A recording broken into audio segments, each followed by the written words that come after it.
Good day, good afternoon, good evening, everyone. This is Viper's Viperland, and I forgot to reset my camera a little bit after we did that card stream, so I'm all center. There we go. I'm back here. It's Greatest Attorney. We are doing investigation again for the second trial, and we just finished seeing the greatest event in all of Greatest Attorney history. Ace Attorney history, perhaps, though I have not played all of the Ace Attorney games yet. Damn, that was good. So yeah, we just wrapped up that.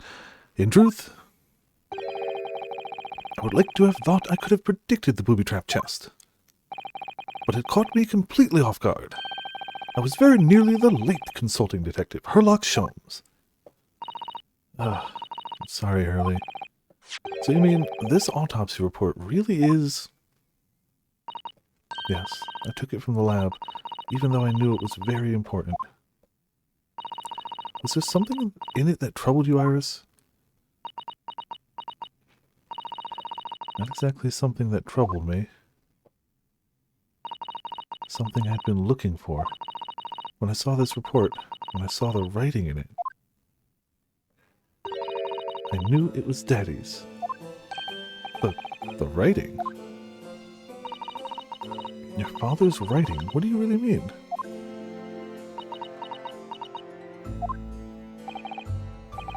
Iris? Must be something that's hard for her to talk about. Forgive me for interrupting, my dear fellows. Mr. Sholmes, what is it? I feel as though the poor unconscious gentleman on the set has been somewhat forgotten. But father! Perhaps we should find our guest somewhere more peaceful to rest. Mr. Naruhodo. Yes? Would you be so kind as to lend him your bed? We must do our very best to make him comfortable, I feel. Oh, yes, of course. I'll help you carry him up. So will I. No, I can manage alone, thank you. You have tea to enjoy. We wouldn't want Iris's brew to stew. Guess there's no better way to make the professor comfortable than dragging him upstairs like a trunk. I wonder, perhaps that was deliberate. Maybe Mr. Sholmes is making himself scarce to give Iris a chance to talk more freely. We must use this opportunity to talk with Iris.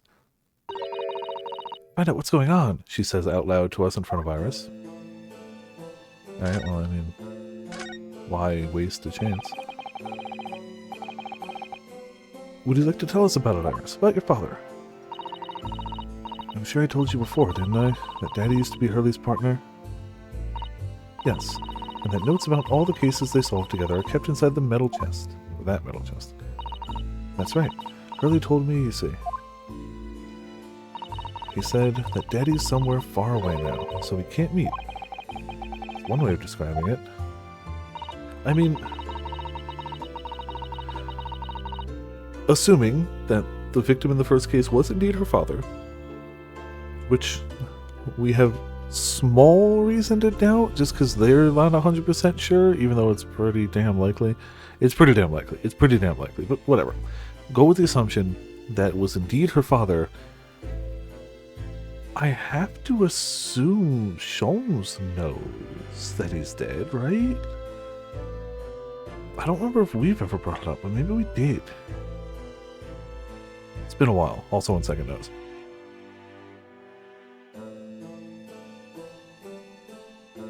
It was 70 degrees high yesterday, 45 degrees high today. The temperature, whenever the temperature does one of these things, my nose is just like, make it stop. I want off this ride. I don't personally care. Like, I'm okay with like wearing a robe overnight and having a warm day. That's fine by me. My nose hates it. Then when I secretly unlocked the chest and read through the papers inside, I started to build up a picture in my head of what Daddy must be like. Well, that's only natural. You're just like any other girl of your age. Any other girl of your age who's super intelligent and has a missing father, yes. I read that Daddy was a professor of medical sciences, so I studied and took my degree too. Well, that's only natural, I suppose. In that respect, you're not quite like any other girl of your age, though. But there was one thing that I could never find out. Daddy's name. Ah! His name wasn't anywhere on any of the notes that he'd made about his work with Hurley. But then one day... That's what happened, is it? When you saw this autopsy report, you finally managed to work it out. Is that right?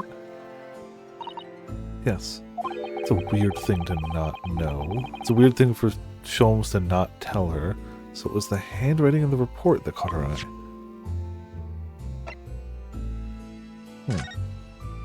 Okay. When I saw the writing on that report, I could hardly believe it.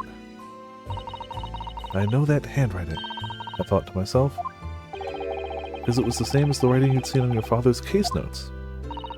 Exactly. I was desperate to compare the two properly. I needed to see them side by side. I asked the doctor in the laboratory, but I was told I couldn't take the report away. And even worse, I was told that was the first and last time we'd be allowed to even look at it there. So you decided to steal it. When I compared the autopsy report with the case notes I had here, there was no doubt. The handwriting was exactly the same. It was Daddy's. And the signature of the coroner at the bottom of the autopsy report read Dr. John H. Wilson. So that's how I finally found out. I learned Daddy's name at last. I see. Ever since then, I've called myself Iris Wilson. And that's also when I had the brilliant idea of writing stories all about Daddy's exciting times with Hurley. Decided there and then that I'd write the adventures of Herlock Sholmes. So, Sholmes must have picked up at that point that, oh yeah, she must have found out the name. So I don't understand why he'd hide the name specifically, but... Oh, Iris, I had no idea the stories had quite such a deep personal significance for you.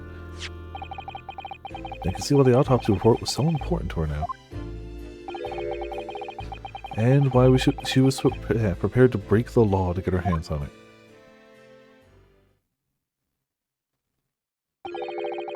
I must apologize, Iris. I just assume, yeah. This is really all my fault. I mean, a little early. I made a promise, you see, that until the time was right, I'd keep the details about your father a secret. I know. I've been very naughty. I'll take the autopsy report back to Dr. Gorey and apologize, I promise. Yes, we'll go together, I think. Then, let me look after it for you until we get there. Clint's autopsy report has been entered into the court record. Well, take a little peek at that real quick. Hold on. Victim named Clint Van Zeeks, male, age 33, nationality British, time of death 31st May between 9 p.m. and midnight. Coroner, John H. Wilson. Observations, death from a single stab wound to the heart. Other superficial external wounds indicative of a duel. Additional notes. Recent scarlet ink stains visible on the little and ring finger of the right hand, but no document and corresponding ink was found. Autopsy findings. Vital evidence recovered from the victim's stomach during autopsy. Credit to Inspector Gregson for petitioning so doggedly for the autopsy procedure. No internal trauma noted anywhere in the body. John H. Wilson. Okay. I don't know how that's going to play into things, but it's definitely going to. Oh yeah, we saw that, yeah. Okay, so we've checked out the other stuff. I must go and water my herbs, I think. I'll see you all later. Poor Iris. She must be feeling awful. I know Mr. Sholmes is here for her, but still. Ah! What? How? What's the meaning of this, Mr. Sholmes? Mr. Sholmes? Oh dear me. So, you've noticed, I see. What did I miss something?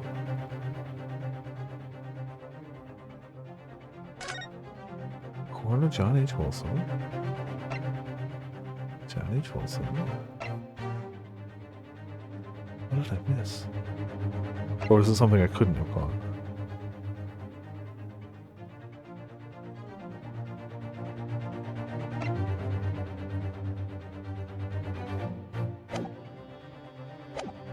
Okay. I definitely missed something, but okay. But that would mean... What on earth's the matter, Mr. Sato? You've turned as white as a sheet.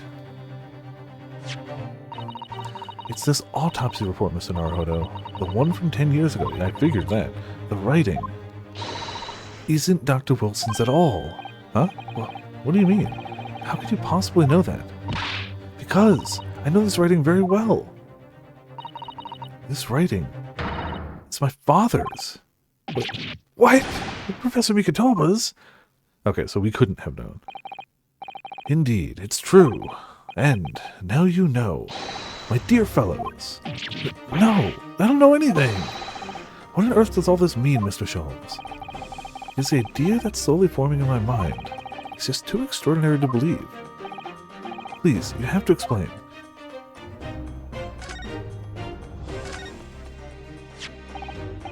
So, this autopsy report was actually penned by Professor Mikotoba then.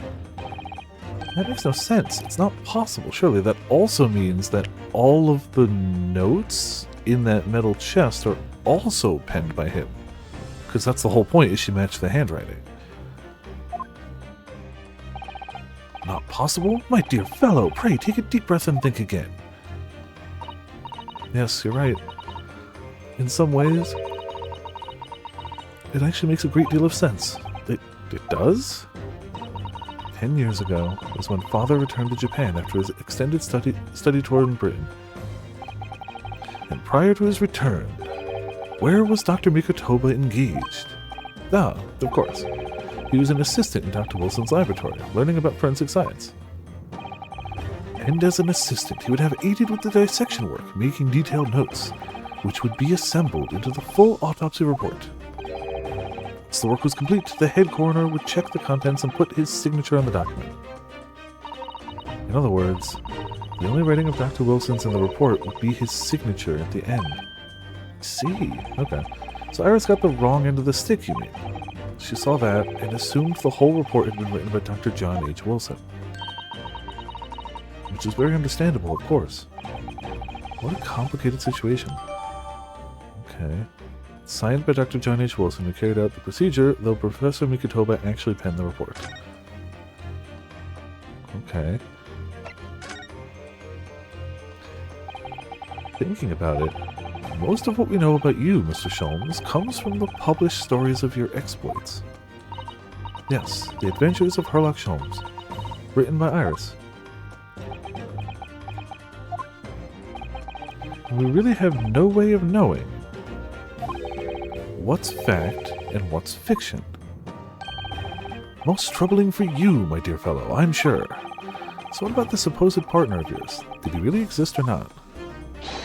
Ah, you've come straight to the point, I see. And please come straight to the answer.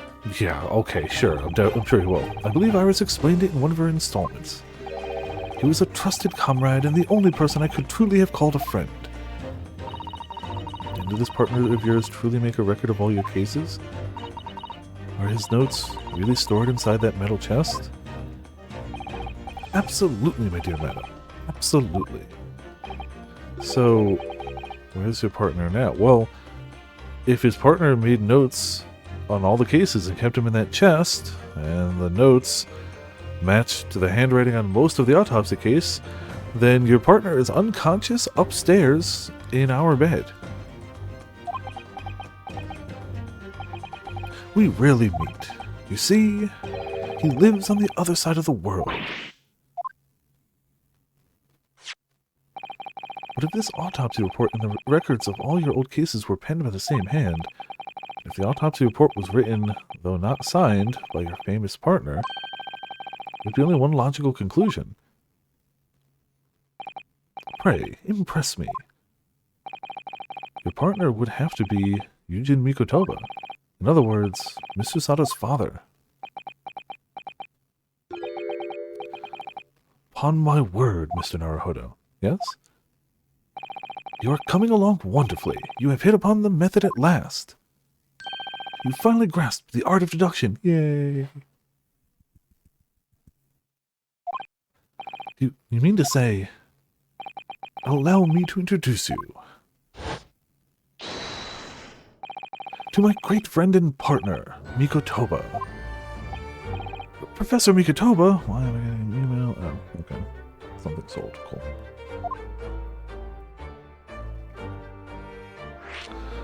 Sholmes and Mikotoba. Yeah, I have some...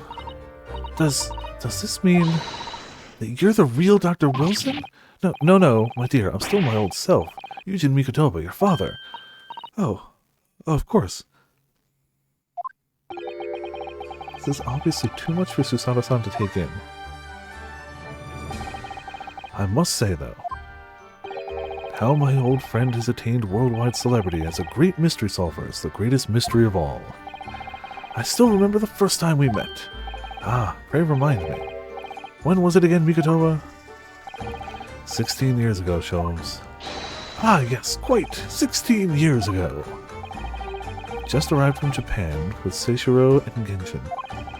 I was in search of lodgings close to the hospital, some comfortable rooms at a reasonable price. But rents are devilishly high in that particular area. Right, so I decided I needed someone to share lodgings and the expense. I was fortunate enough to be introduced to Sholmes, who found himself in a similar situation. I was a callow fellow back then, a mere shadow of the great detective you see before you now. I was working at the hospital's chemical laboratory at the time, indulging my curiosities for a little game. And the situation of our cohabitation led to us pursuing cases together, you see. Hard to believe, it was a mere 6 years. We had a great many adventures. But in the last of Mikotoba's stay, last year of Mikotoba's stay in Britain, that most infamous of cases presented itself. The case with which you've become rather familiar yourselves, the Professor killings. After the trial, Seishiro and I were summoned back home. Hardly surprised then, given the circumstances. So there you have it, and as you know, all of the details recorded by my trusty chronicler remain in that metal chest. This is just amazing. Professor Mikotoba really is Mr. Sholmes' famous partner.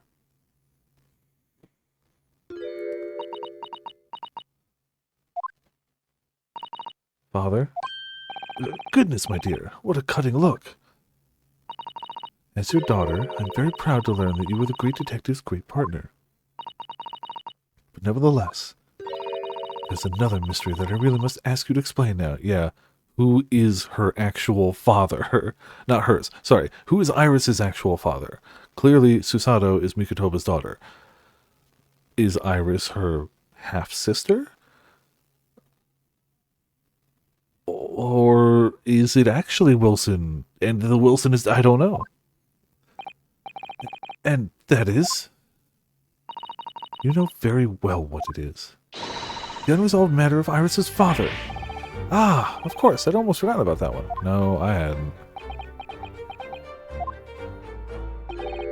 I should have seen this coming, I suppose. Well, yeah. Now that we know that all of this, it only makes the question more... Okay, yeah. Iris's father. Is any one of you... I mean... I'm sure Mikotoba knows. I'm sure Mikotoba won't lie to us. I don't know if he'll tell us. Iris told us that all the notes about the great detective's adventures that are in that metal chest were written by her father. Isn't that correct, Mr. Sholmes? Objection indeed. Hey, Sword, how's it going? Welcome to Viperland in chat. That is indeed what I told young Iris. Well, but if you're Mr. Sholmes' partner, father, and you wrote all these case notes, then Iris's father must be you. I mean, unless Sholmes lied to Iris, which Sholmes would never lie to anyone ever. It's fine, don't worry about it. Upon my word, Miss Susato. You are coming along wonderfully as well. You, too, have hit upon the method at last. You finally grasped the art of deduction. What you've always told me, father, is that my mother died when I was born 16 years ago, and you left me in grandmother's care whilst you embarked on your study tour of Britain. And I've always accepted that. But all this about Iris... Oh, there it is, Susato-san's ice-cold stare. No, now hold on a minute. It was very complicated. I mean, it's really not what you think. And perhaps you'd like to explain exactly what it is. There it is. Now the eyes go from ice cold to red hot, just before she... No, really, you've got the wrong end of the stick. Show him, say something, man.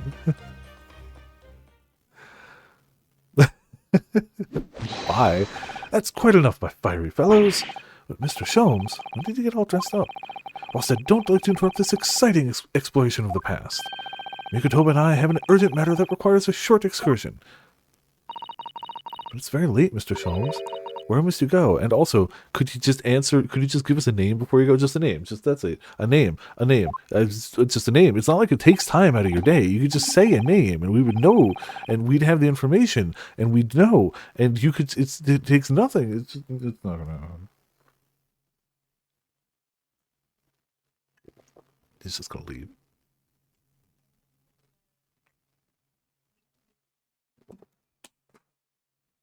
Why, my dear madam, is that not obvious? My partner and I must pursue our natural enemies. So, get your coat, Mikotoba. The game is afoot. But Sholmes, I really must give Susato a full explanation, I think. Later, my dear fellow, later. Our carriage awaits downstairs already. A short explanation will work? You haven't changed one iota, have you? I mean, really, I visited our home after 10 long years. When I open that chest in a fit of nostalgia, I quite inexplicably pass out. And as if that wasn't enough, when I eventually regain consciousness, I'm plunged straight into all this. Father, please. Go with Mr. Sholmes. No! No! Just be like... Short version, Spark Notes. Yes, no! Name! Just a name! Go with Mr. Sholmes now. What? I have no doubt that whatever happened, you were acting in everyone's best interest. I trust you, completely. Susato. And sending the great detective and his great partner off on renewed adventures together is more than I could have hoped for in my wildest dreams. Very well then, we'll speak again later. Not if Sholmes has anything to say about it. So, I believe your own work is done for the day. I wish you the best of luck for tomorrow. Yes, Naruhodo, good luck in battle. And in reaching a decision. A decision about whether to go back to Japan, I suppose. No, a decision on what outfit to wear. Yes, on whether to go back to... So much happened that day that I barely knew what to do with myself. It would only be later that I'd come to realize how amidst the chaos I'd unleashed were all the clues I needed to finally unearth the truth. Hell yeah, and that all the turmoil was necessary to give me the resolve to see everything through. Cool. I guess we really were close to an ending point, but whatever. Yeah, it would have been like half hour to the ending point. Whatever. The Legendary Pair. For completion of episode 4 of The Great Ace Attorney 2. What? There's a whole new chapter? Okay. I just assumed that was the final chapter. Okay. Then we ain't even close to done. Ah. Final chapter. It says it in the okay, it's in the title. It's in the title. This is the final chapter. The Resolve of Ryunosuke Naruhodo. Start playing with stuff. But like, how wild can this trial go that it takes an entire extra chapter? I mean, the answer is very, obviously. And like, we're starting at the trial now.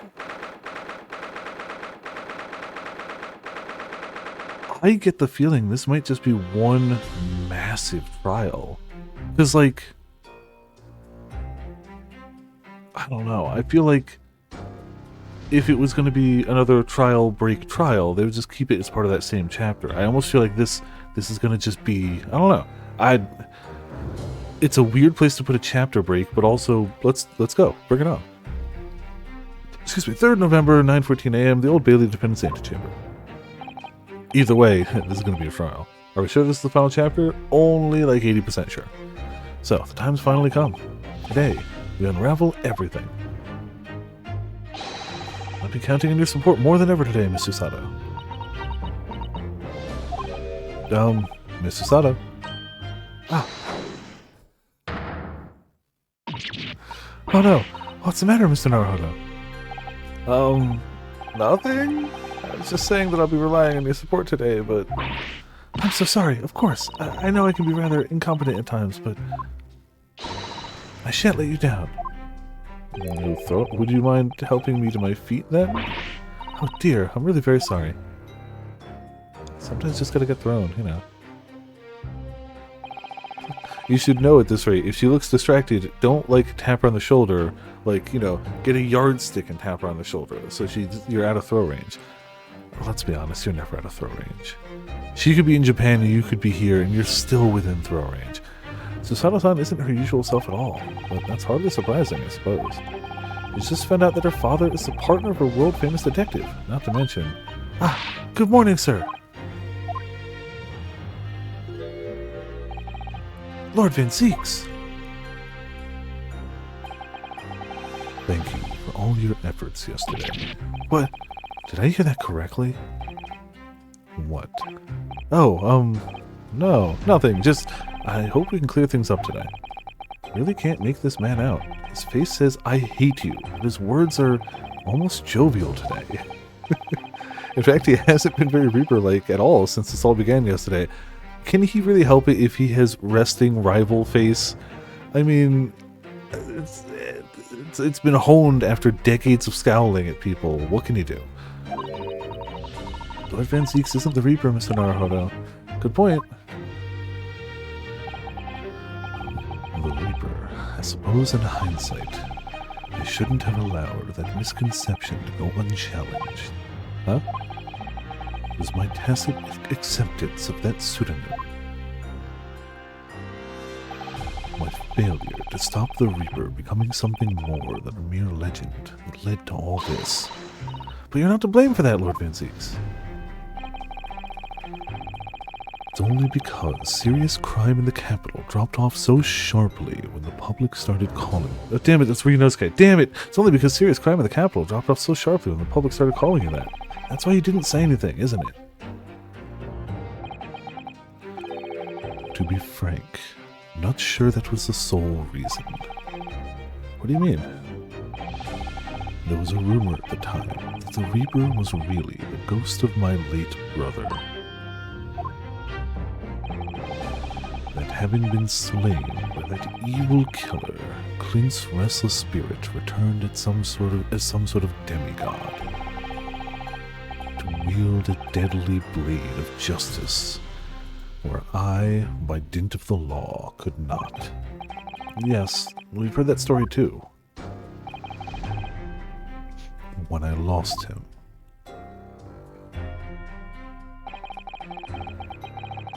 I felt as though I'd lost my guiding light. I didn't know where to go or what to do. And so, in some small way, I wonder if perhaps those rumors made me feel his absence a little less keenly.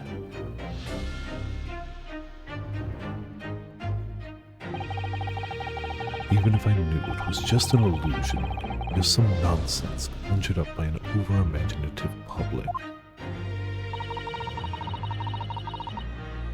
He was obviously extremely important to you, Lord Clint Van Zieks. Well, what's important now is uncovering the truth. That's all that matters. I know that you didn't take anyone's life. I intend to prove that beyond a shadow of a doubt in court today. Never thought I'd say this, but I can see it in your eyes. That burning desire to cut through all the lies and deception. Can't deny it any longer. You are a lawyer of absolute integrity. Thank you. Now tell me, why do I detect the scent of expensive tea leaves in the air? That would be Iris, yeah. Oh, Iris, when did you get here? Oh. Might you one of my special blends. Hurley loves it. He says it helps him to clear his head. I thank you. Oh, he... It's surely the first and last time I'll ever see a sight like this. You seem different today, Iris. Oh, sort of subdued, I suppose. I am not. What happened yesterday is obviously still playing in her mind a lot. She's clearly very troubled about having stolen that autopsy report from Dr. C's laboratory. Alright then, good luck to you both. I have to make a move now. Oh, you're not staying? Thought you'd want to watch today's proceedings. Well, I'd like to cheer you on, obviously. But I've got lots to get ready. Get ready? For what? Oh yes. Would you take this? Isn't that one of the little felt dolls that's usually dangling from your knapsack? Yes, it's a lucky charm. A little Hurley that I made once. Aww. Hurley? Looks more like a Hairly to me. If for some reason you completely run out of options in the trial today, then just pull this little Hurley's ears. As hard as you possibly can. What? Pull his ears? That's right. It's a way to bring good luck. I think you might need it. Iris's lucky charm has been entered in the court record. Little doll of Mr. Sholmes in hair form and told to tug its ears have run out of options in the trial today. Do you think what we'll need is luck? I just need to peek inside the courtroom. No, she didn't say what you need is luck. She said what you need will be obtained by pulling the ears of a rabbit. And that would probably be luck. And it seemed very different to normal. Yes, it would seem that a certain someone has decided to pull out all the stops. What does that mean? What about Mr. Sholmes, Iris? I don't know. He was out all night and he hadn't come home by the time I left this morning. Oh, I see. Was Professor Mikotoba out all night too, do you think, Mrs. Sato? Yes, it would seem so. I telegrammed the hotel this morning. And apparently they didn't come back to their rooms last night at all. They? Father and Judge Jigoku, I mean. Judge Jigoku too. That's right, nobody appears to have seen either of them since yesterday. Counsel for the defense and the defendant. Court is about to be in session. Please make your way inside the courtroom at once. Good luck then, Runo. Good luck, Susie. Yes, thanks, Iris. And you, Mr. Reaper. I hope it goes well. Once again, I thank you for the delicious tea. It was very soothing. Oh, I'm so glad. Let's go inside now. Lord Van Seeks. Alright. Lord Van Seeks has always been the formidable prosecutor I've had to lock horns with in court. But not today. Today I battle with another in pursuit of the truth. My best friend, Kazuma Osogi, who I trust more than anyone else in the world. Now I understand what it was that drew me here to Britain all those months ago. Now I know exactly what destiny had in store for me. It's all been leading up to this one day. She said, pull as hard as you can. True, you're right. Very strong pull. Also, hey, Eric, how's it going? Welcome to Viperland in the chat. It's all, to this one trial, to this one final reckoning. Alright. So what's up in court? 3rd November, 9:30 a.m., the Old Bailey courtroom. Oh. Feels even more oppressive here than it did yesterday. Oh, I thought there was nobody in the back seats, but there are people. Okay. Old stairs piercing me like knives from all sides today. Ah, Mr. Naruhodo, look. Lord Strongheart, that's not fair. Alright. Okay, great. Oh, no. Sure. Kazuma must have known beforehand. The ramifications of this trial now extend far beyond the murder of one Scotland Yard inspector.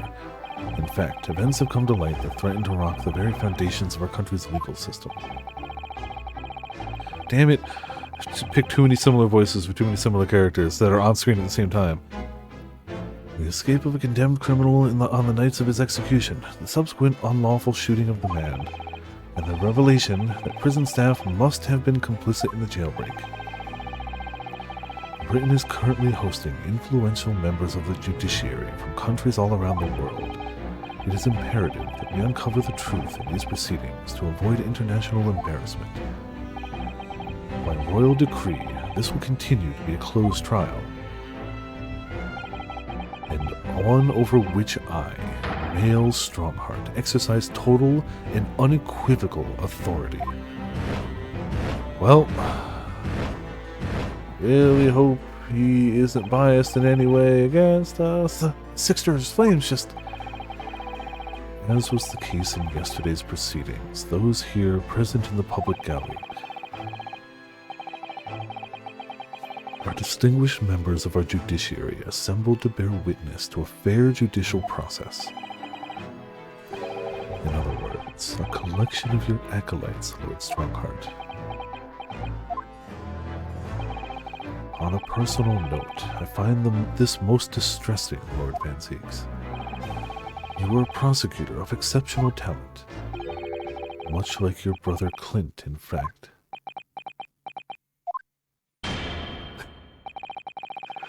In the name of Her Majesty the Queen, I hereby declare this court to be in session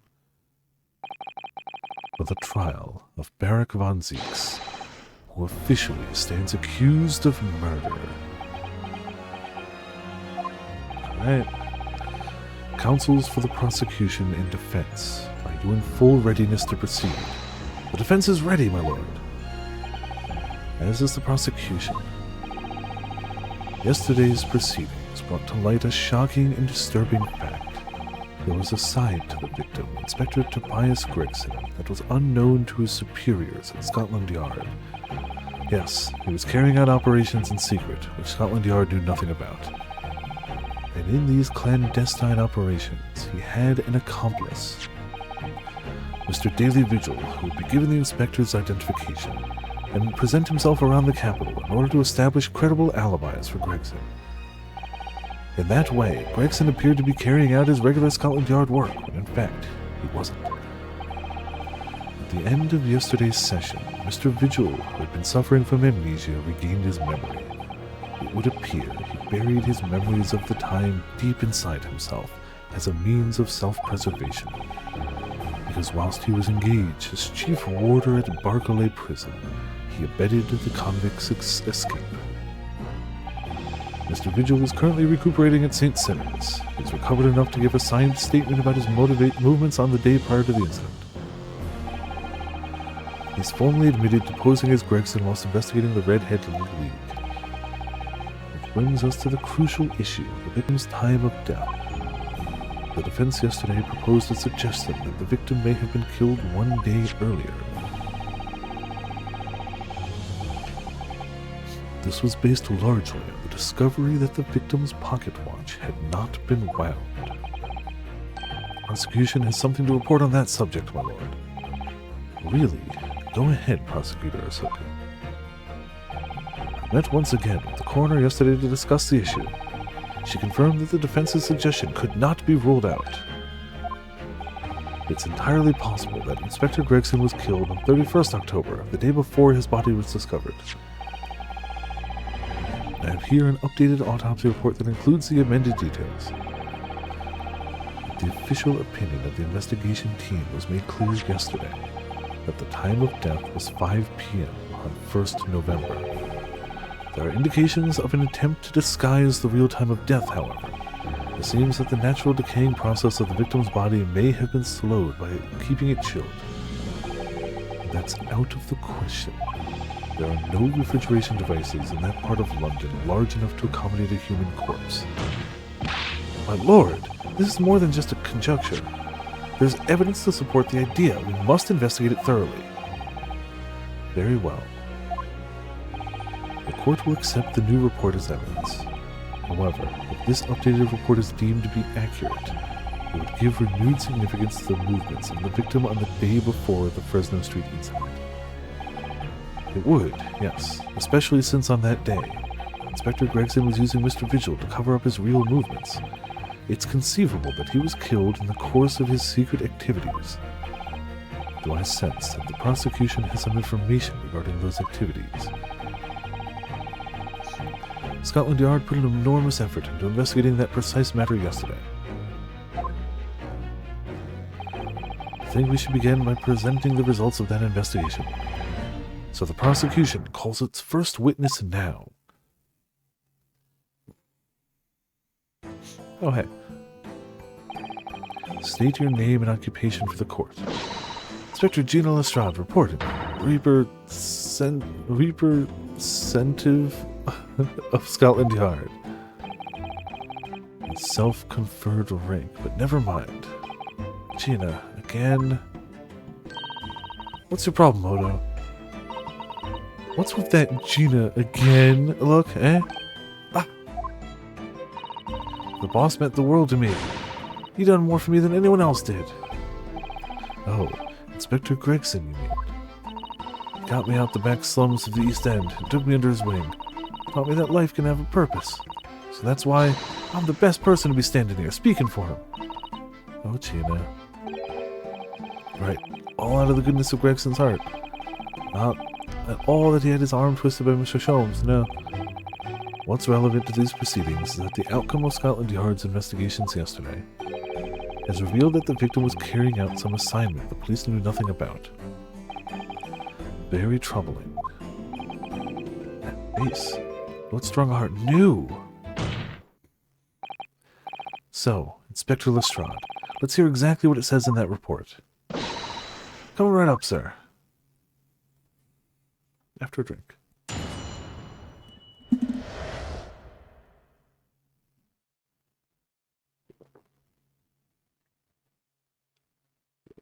The victim's movements.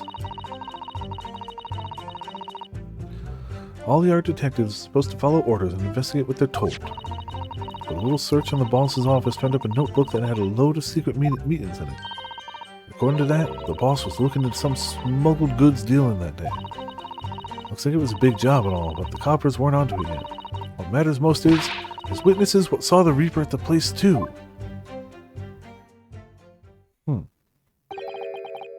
Smuggled goods? I don't know, do I? I'm just telling you what was written in the book. Alright, it's fair.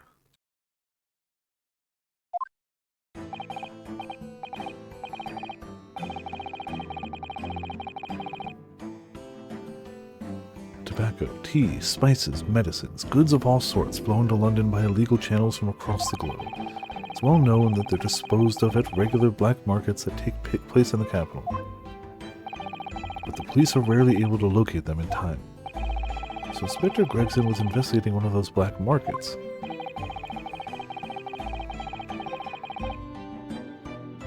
It's been suggested that high-ranking government officials may be involved in black market activity. No doubt, Gregson was trying to avoid details of his investigations being leaked to the involved parties.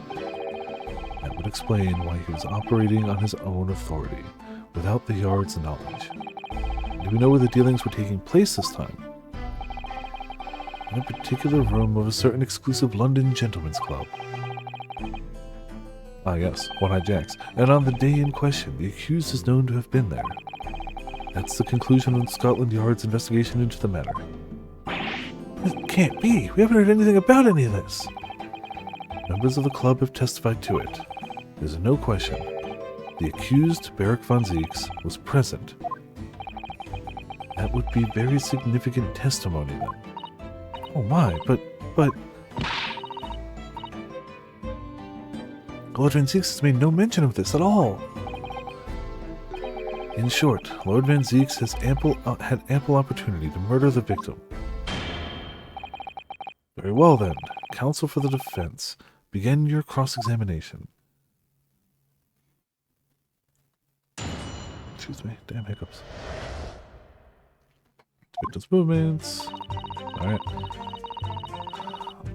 On paper, I don't think we have anything to go against what she says, but we'll see what the actual cross-examination shows. So, you follow orders, do you, Gina? Nah, not me. I'm above all that, see? Oh. Boss always had special orders for me. grab us some fish and chips, or go give Toby his grub, that kind of thing. So errands more than orders, then. This detective is still an apprentice, after all. Yeah, well, this apprentice ain't one to sit around and wait to be told what to do, even by the boss. That's why I've been doing my own investigations into what happened. Didn't find much at first.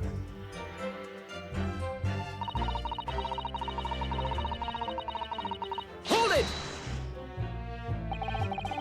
So he went through Inspector Gregson's things. Yep, as part of the independent Lestrade investigation. I'm sure your superiors would be delighted that you're taking the initiative. So I snuck into his office when no one was about. Because if anyone at the yard had seen me going in there, they'd have turfed me straight into the street. This is sounding less and less like an investigation, and more like something else. The prosecution understands that it was this very detective who discovered the notebook. You got that right. Nothing gets past Inspector Lestrade and her trusty assistant, Chief Inspector Toby. I found it hidden in one of his desk drawers that had a false bottom. That's impressive. So then I went to hide myself where no one could find me, so I could have a butcher's at what was written in it. Because if anyone at the yard found me out, they'd have turfed me straight out to the street. Huh. I've given it now, though, ain't I? And if it weren't for me, it would have never have been found. Okay, I don't think I have anything to disprove that. Hold it! Do you have any idea where those dealings were taking place? Yep.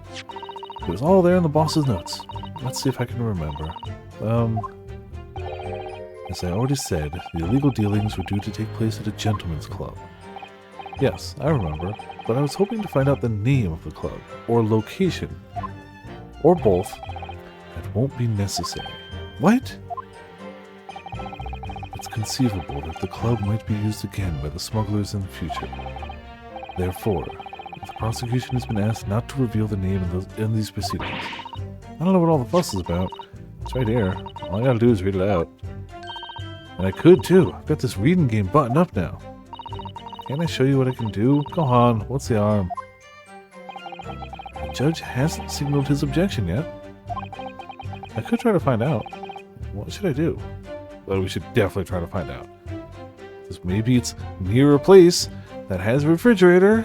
You know. This is a closed court. The proceedings are confidential. There shouldn't be any possibility of the information being leaked. As I explained, there's some possibility of politicians being involved in this affair. The prosecution is rightfully exercising caution, I imagine. No, my lord. The prosecution has no objection. Cosimo? There's no question that Inspector Gregson was looking into these black market dealings. However, it's not yet been established that he was on that particular trial on the day in question. If the defense requires to know the club's name, the prosecution has no intention of being obstructive. Alright. Right then. I get to show off my reading skills. Apparently the smuggled good deal is going to happen in a gentleman's club called the Grouse. Hold it! Okay. The Grouse? What sort of club is that? I ain't got the foggiest. Clubs ain't exactly my thing. But I am kind of curious. They're not places where a foreign student like you would be rarely admitted. You've looked in the mirror recently? I tell you what, me and the Chief Inspector Toby could go in undercover. Could you, though? I could pick out a few good marks and see what else I could find out while I was in there. I really don't think you should go picking out anything. Anyway, that's where these black market dealings were going to take place, is it? Yeah, it's gotta be. That's what the lower ranking detectives of the yard reckon. Says even lower ranking detective. I don't think we have anything else that says grouse, do we?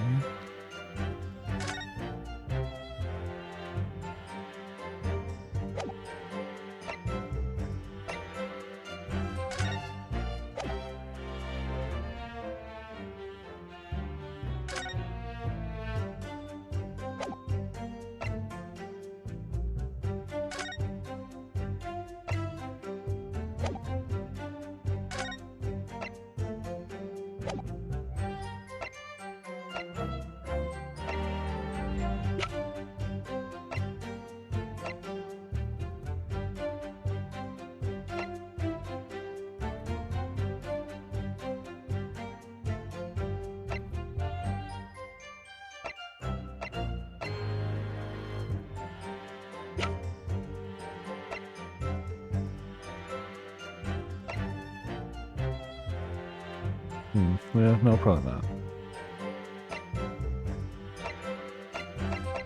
Alright, at least not yet. Hold it! So had Inspector Gregson come to find out about it in that case? That's the question, ain't it? Well, I'm just an apprentice, so... And why didn't he inform Scotland Yard of his findings? Yeah, that's what I was asking myself, because, you know, I'm just an apprentice. And it suits you, yes. Hey, point is, something went on at the club, no question. I can't say that for certain, though, surely. Most witnesses hold with the Reaper. Yeah, that's gonna be a harder one. Lord Van Zieks was at the club. He was. Detectives who visited the club yesterday to make inquiries have confirmed it. Several members report having seen the accused being admitted to the room and questioned as a guest. Looks like there's no disputing that he was there then.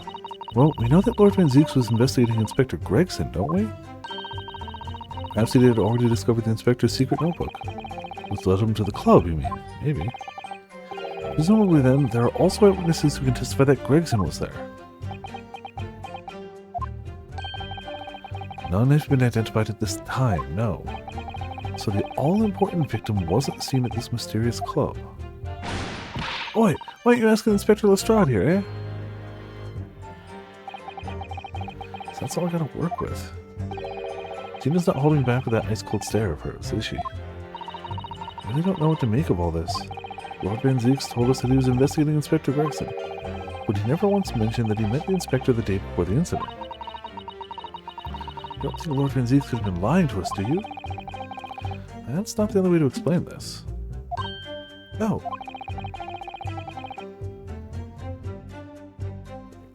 If everything Lord Van Zieks has told us is true, then there must be a mistake in his testimony somewhere. I mean, there are details we've yet to uncover. Exactly. A clue, perhaps, that even Gina hasn't noticed. That's what we should be looking for here.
I don't know if I actually opened this before.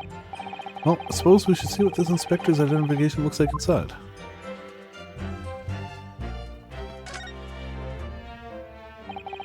Scotland Yard insignia looks genuine to me. And the department and identification number details are all correct as well. There's no doubt that this really is Inspector Gregson's identification. Okay. So that's it, just it is real. Gotcha. It's hoping for a bit more, but...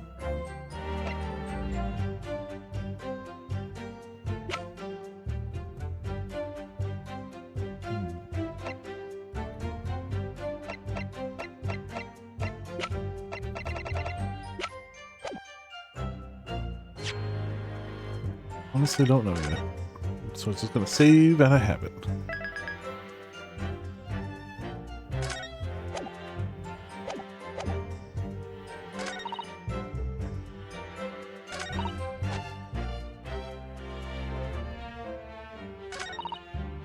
Okay, so that's indisputable. Witnesses saw the Reaper at the place. I don't think we have anything that could disprove Big Job at all. We'd have to prove he wasn't there.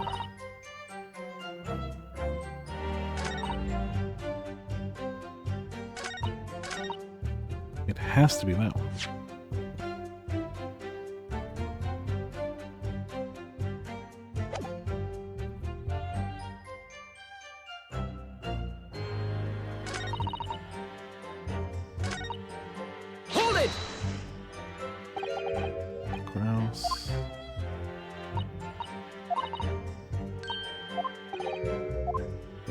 In.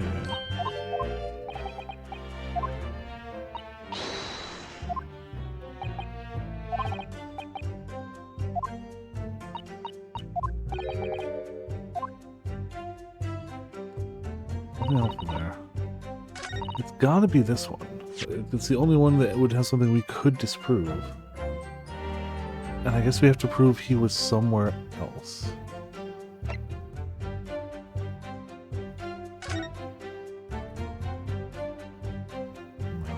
Okay, so clearly not armband, obviously. Red Hair League article? No. Photograph of Mr. Vigil? No. Letter of introduction? No.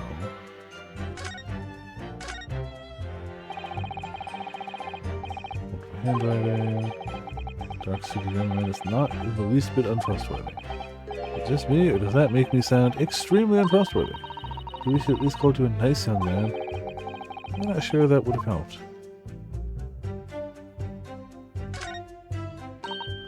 Oh, looks like this is some sort of steamship ticket. The SS Grouse. First class cabin 001. Cool. I knew I must have been missing something. Cool. Yokohama departure 11th September, London arrival 1st November. Ah, that's the boat that Professor Mikotoba and Judge Shikoku came on from Japan, isn't it? Yes, I think it's called at Dunkirk, on the north coast of France, for a night before finally arriving in Dover. I think it's been almost a year since we arrived in Dover on the SS Bureau. Seems a shame not to keep your ticket as a memento of your trip, don't you think? Yes, I agree. I have mine safely in my diary, and I keep mine in my wallet, so I have it with me at all times. Oh, well, how strange. Where could it have gone? I like this on purpose, Mr. Naruhodo. Did I imagine it? Is that comment accompanied by a little sigh? Okay. And we know he had destination Port of Dunkirk, France. So it's gotta be this then. Objection! I've read about these clubs that existed here in Britain. As I understand it, they're places where well-to-do gentlemen socialize with friends and colleagues. Don't imagine for a second that a foreign student like you would be admitted. Seriously, is your mirror cracked or something?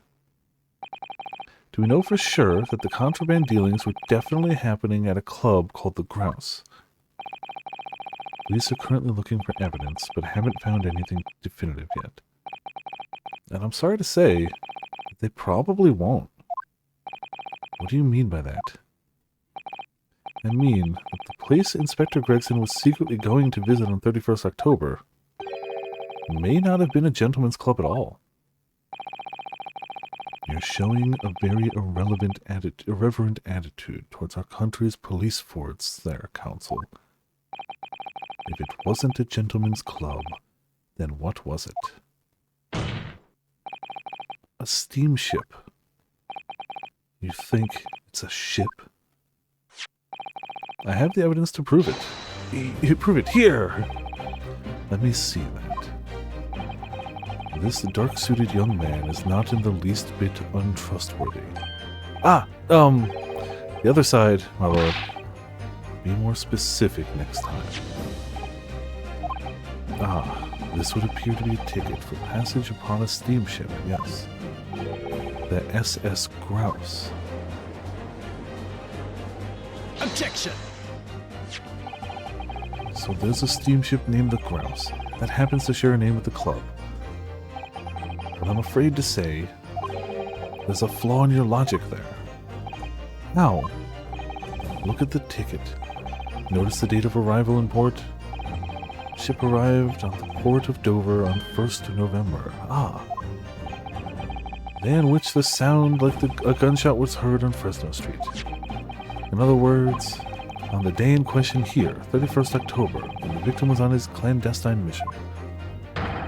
That ship hadn't yet docked in British shores. It'd certainly make an undercover investigation somewhat challenging. Objection! The fact that the steamship hadn't yet reached Britain substantiates the defense's assertions that the victim was investigating the SS Grouse on the day in question. Then show your evidence for that assertion. Very well. In that case, counsel for the defense, present your evidence to the court now. Evidence that substantiates your claim that the victim was investigating the SS Grouse on 31st October. So it's gotta be this, right?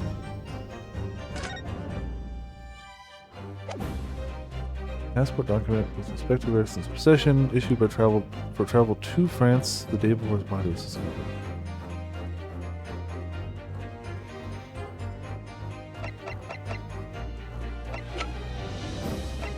Damn, it has to be.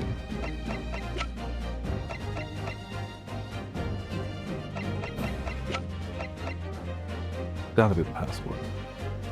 Take that! What's this? A passport for travel issued to the victim. Dated 31st October. What are you suggesting? I'm suggesting that just one day before the inspector's body was discovered, there's a distinct possibility he wasn't even in the country.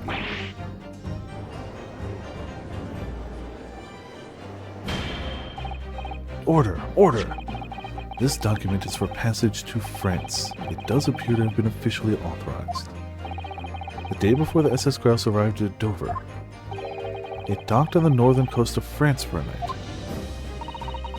According to my father, who was on board, the port of Dunkirk. Dunkirk, France. What could possibly have taken the victim there? Ha ha ha ha ha. I'm impressed, Ryunosuke Naruhodo. I certainly didn't expect you to get your hands on that passport. What? You mean you knew about this? Prosecution strategy for this trial has been laid down by the Crown Prosecution Office. On the day before the incident, the victim was investigating contraband dealings at a London club. That's the outcome of Scotland Yard's investigations, and the line for the prosecution has been asked to follow. But personally, I don't agree. I think the prosecutor's office is trying to hide something. What? And now that you've expertly disproven their assertion, I intend to reveal what I believe that something to be. What are you playing at, Prosecutor Asogi? The courtroom is a forum for the truth, my lord. Which is why it's my duty to present all the facts, without exception. Let me guess. This was your intention from the outset, wasn't it? The reason Inspector Gregson secretly made his way to the steamship docked in France on the day in question was to carry out a mission with a Reaper. The Reaper?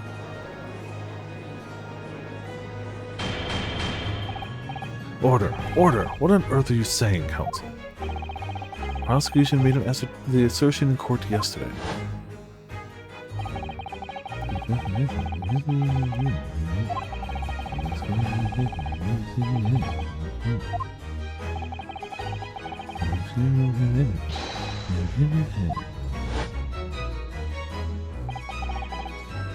But in reality, the truth is the opposite of that. What? Inspector Gregson wasn't investigating the Reaper at all. He was in fact acting for the Reaper. So, you're saying the mission he was undertaking was obviously an assassination. Barak von Zieks never carried out any of the actual killings. Whenever the Reaper's victims lost their lives, he always had a cast iron alibi. Which tells us that he must have had an accomplice. You claim that was Inspector Gregson. What the hell do you think you're saying, eh? My boss would never have done nothing like that. And yet, when you consider all the facts, it all makes perfect sense. No, it can't be. We also arrived at the same conclusion, didn't we? That Inspector Gregson was operating as the Reaper. Even so, there's no way that the person giving him his orders was Lord Van Zieks. No, the true Reaper is somebody else. Barak von Zieks is not the Reaper. Predictable response from someone who's advocating for the man. And even if it's true that Gregson was operating as an agent of the Reaper, the suggestion that he went aboard the SS Grouse on an assassination mission doesn't follow at all. Oh, you have some solid reason for doubting the assertion, do you, Consul?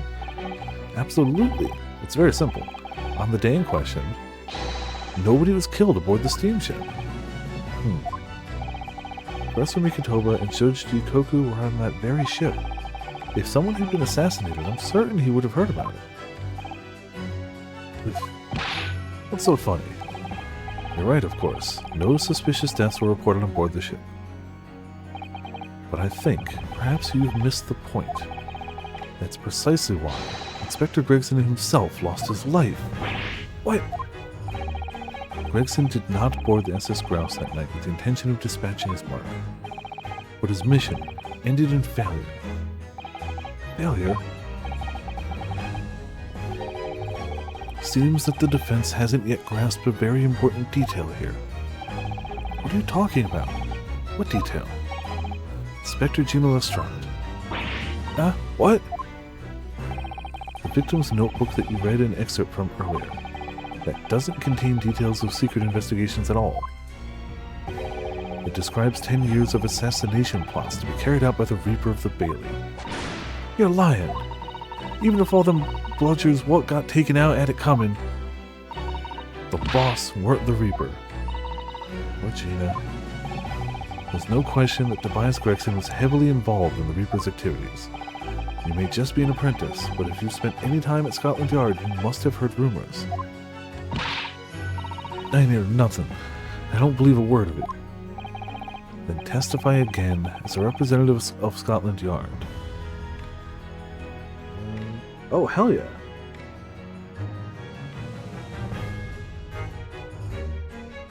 My Weiss Schwartz card, that $300 one, sold.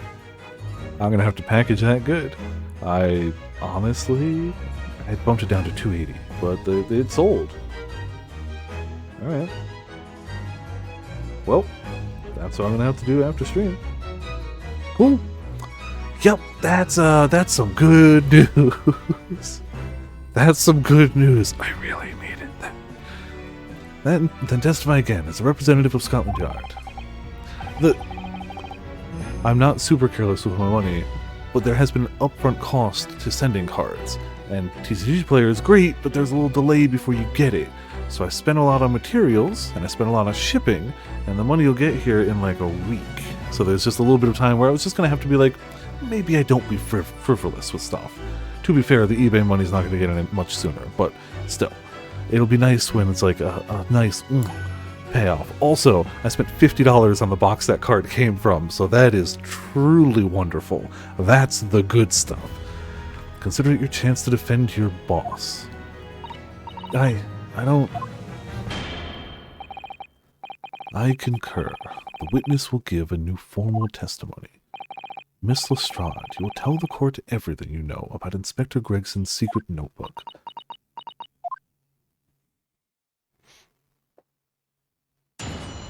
Witness testimony. Reaper's notebook.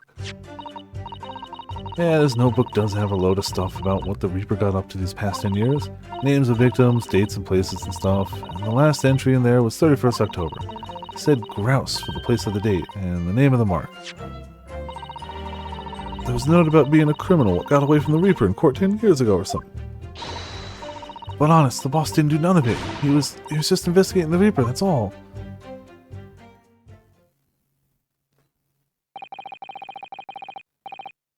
Everything comes back to 10 years ago. Keep personal opinion out of your testimony, witness. We require only established facts here. It's even funnier because like 3 days ago, not even 2 days ago, somebody offered me 134, and I was like, not yet. I'm gonna wait a little bit to see. Glad I waited. This must be so hard for her. Yeah, no, this must suck. Can't deny it now, surely, Ryunosuke and Naruhodo. What can't I deny? The notebook contained the name of the final mark and the location where the assassination would take place. Did it have a name? Well, she did say it did, but we don't know that. That's information that the victim could only have known if he was working with the Reaper. Ah! So, who was to be this final mark? Go ahead, Inspector Lestrade. Read the name for the court. The name that's written alongside the entry that mentions the grouse on 31st October. Huh? Oh, how do you read this then? Reading's still not a strong suit. I mean, that ain't the problem, right, Odo? It's a funny name. It ain't English. It's hard to read. So it's someone from overseas. Let me have a bash at it. Seishiro? Is it? Yeah. Seishiro. Jigoku, maybe? What? It can't be. Seishiro Jigoku. But that's Judge Jigoku. Seishiro Jigoku. Certainly not an English name. You're right. Yeah, I mean, very obviously. But that can't be right. I know Judge Jigoku, and I saw him the day before yesterday here in London. So I know for a fact that the man hasn't been assassinated. As I said, the Reaper failed. Oh. Gregson missed his chance to kill his mark and returned to British shores. But the Reaper wouldn't tolerate the mistake. So he killed the inspector. So, the Reaper, of course, being the accused. Barak von Zieks. It's an undeniably logical argument. Kazuma, you planned for the trial to go this way all along, didn't you? Hold it! Oh, hey, how's it going? Haven't heard that hold it in a little bit. He's still got his wine and the boots. I love that even in court on the witness stand, they're like, let the man have his wine. Don't stop. May you forgive the discourtesy of filling my hollow chalice while I stand accused of murder. Look, Lord Van Zieks! The accused has no right to speak uninvited in court. You will return to the dock.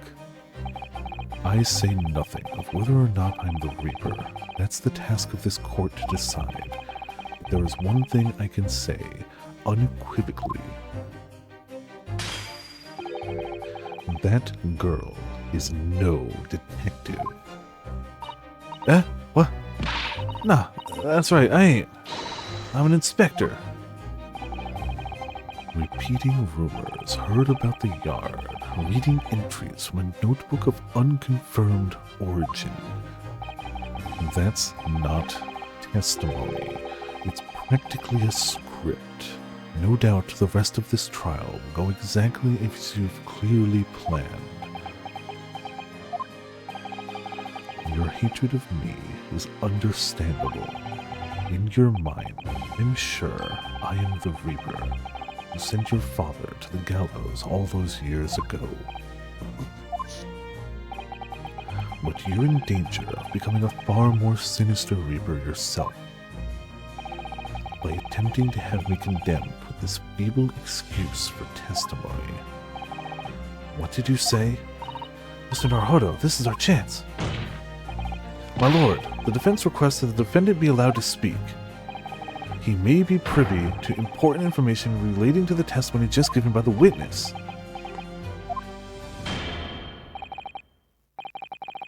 Put his foot down to no wine. Of course, yes. Also, damn. Hours are still insane. Like, the Mitsor, like, rivalry of hours is still bananas that it's like 1,000 above anyone else. The fact that Grimm's got a good 1,500 on ramen is also kind of nuts. Jeez. Again, like, I'm just happy anybody shows up. I'm not, like, rating anything or anything. It's just large numbers impressive. As, you know, tends to be the case. As a great sword main, you know, very well. I'll make an exception and grant the request. The defendant may remain in the witness stand for the cross-examination.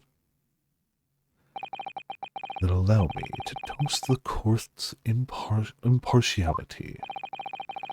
Don't raise your glass in my direction, sir. Counsel for the defense, begin the cross-examination immediately. Hell yeah. At once, my lord. Cross-examination. The Reaper's notebook. Okay, so this is all the stuff we heard about, but we're just gonna have Lord Van Zeeks over there while we, you know. In other words, it shows that Gregson was basically acting as the Reaper. Not you and all. That ain't the only explanation, is it? He could have been investigating the Reaper in secret. That notebook said what we found out. If I may. When originally people began referring to me as the Reaper, I didn't object. I believed the power to intimidate London's criminal class into compliance with the law to be beneficial. But you carried out your own investigations into the true identity of the Reaper, didn't you? Yes. And those investigations proved conclusively that Gregson was one arm of the Reaper. One arm? What are you on about? The Reaper's victims were all extremely shrewd criminals at the top of their game. There's simply no way one person could have taken them on alone. The Reaper is an organization. With you at its head, I had spies at the yard keeping me abreast of Gregson's movements, letting me know when he was elsewhere. So I'd been able to check the most recent entry in his book. I knew the location. You knew it said grouse. Believing it to be a reference to the Gentleman's Club, I went there on the day in question to investigate. Alone. Ah, so that explains why several members of the club claimed to have seen you there. But of course, the inspector was not there. Because at the time he was making his way to the steamship docked on the northern coast of France, as shown by the passport found in the victim's metal trunk. Very well then, back to your testimony about the contents of this notebook. Fine. Something wrong, Sonar Hoda? You seemed a little shocked by something a moment ago. Oh, no, it's alright. Overthinking this, aren't I? You can't overthink something on the final trial of an Ace Attorney game. Also, just in court in general, you're probably not overthinking things. You should probably say it out loud. Names of victims, dates, places and stuff. What in particular? Well, besides the victims' names, this other name kept popping up. What other name was that? It's the one I told you yesterday. The same name, written over and over again. You mean... Asashin. Yeah, that's the one. She's a friend of yours to Summit, isn't she? Were you even listening yesterday? Asashin. The assassin. No, Asashin the... Assin? Yeah, no, exactly. There's no other way to spin that. What? Like a killer, you mean? Gregson was the tactician, the one who came up with the plan of attack. He investigated the marks thoroughly, finding out when they would be vulnerable and who to use to get at them. But the person actually executing his plans was someone else, you're saying? If that's true, then the Reaper does indeed start to sound like an organized group of vigilantes. Ah, perhaps what it said on the passport document. Mission for the applicant and one additional person to travel. Could that additional person have been clearly the assassin who was meant to take Seishiro Jikoku's life? Tina, can you confirm that against the final entry that listed Grouse and Seishiro Jikoku? What name was written? Oh, well, that's the only entry that didn't have a name next to it as it happens. What? It just had like a question mark or something there, I think. In other words, Gregson himself didn't know the identity of the assassin in that case. But Gregson was the one making the plans, was he not? Excuse me. Oh, how infuriating. A nameless assassin.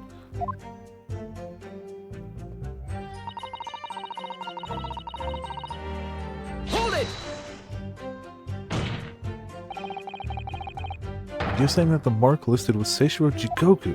That's what it said. Funny name, if you ask me. And I thought your name was on. Yeah, I get it. If you've never heard names outside of the country of your origin, any names from outside is going to sound a bit weird. So pleased I've lost my crown there. Mr. Jigoku is the presiding judge of Japan's Supreme Court of Judiciate. I remember the man who came to our country as a visiting student 6 years ago, studying international law and diplomacy under your tutelage, Lord Strongheart. That bearded young fellow was a very able man, I must say. So, Lord Strongheart was Judge Shikoku's mentor. If I'm not mistaken, he returned to Japan 10 years ago now. 10 years ago? After that fateful case? Precisely. In the aftermath of the Professor case, his repatriation was organized immediately. It's a mystery why such a man would be listed in the inspector's notebook. Is it a mystery? Is it a mystery? Because, you know, Reaper bad, Reaper killing people. However, the Reaper explicitly is killing people who escaped justice, who were falsely acquitted of their crime. Which, assuming the Reaper is a big organization with knowledge and ties to things, would definitely implicate that Judge Jikoku was the professor instead, and that Genshin was falsely accused and murdered for that crime. And, also, if Judge Jikoku was Lord Strongheart's protege, would both explain why the judge seems to be hiding things, or Lord Strongheart seems to be hiding things, and why it would be pretty damn easy to get Jikoku off of that case. Also, how there could be a larger, you know, thing going on here. Now, how we're going to prove that? I don't know. I have no idea how that proof's going to happen. But it's into Wabbit. Probably. Didn't think it was possible, but the Mutineers got even worse now. Maybe I'll just keep talking. Because, I gotta say, up until this point, I kind of thought that Strongheart was at the head of the Reapers. Clearly an organization. I kind of figured he was involved in it, giving out some sort of orders that way. However, you could make the argument if he's at the head of that organization, he's the one ordering Jikoku to be taken out. But what would his reasoning be? Jikoku would have to have some sort of info on him, and it would have to be unrelated to the case, and he's not actually the professor. But if Jikoku's not involved, then who is the head of... Then who is the head of the Reapers? Like, for sure, Gregson seemed to be, as mentioned, the tactician. He was clearly good at getting information. I guess he could theoretically be. He also has access to a ton of info. I don't know. There's a lot I don't know yet. Obviously. Hold it! What do you mean, a criminal? Judge Jikoku's no criminal. Don't ask me, I don't know nothing about it. Oh, do you remember what Father told us? That Judge Jikoku did once appear in court here in Britain. It was related to the Professor case, I'm sure. Yes, of course, you're right.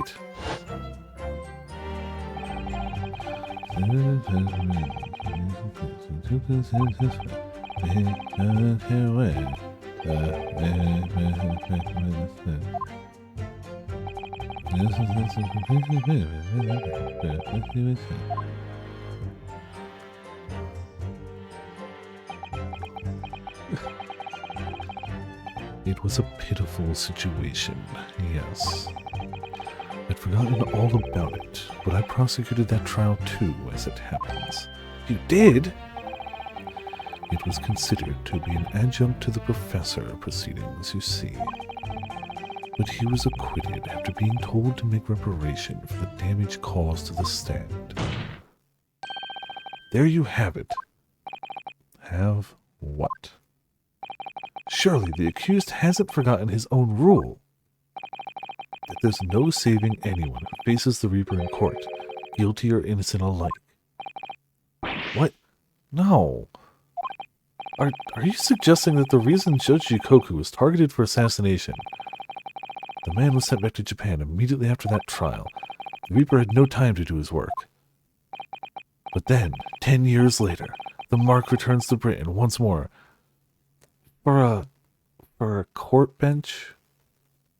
He deserves murder, and for maybe saying rude things about the Queen, deserves to die by assassination 10 years later.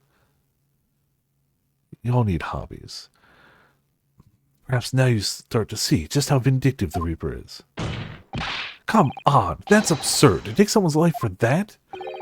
Isn't the whole premise of the Reaper absurd? Killing those who have been found innocent?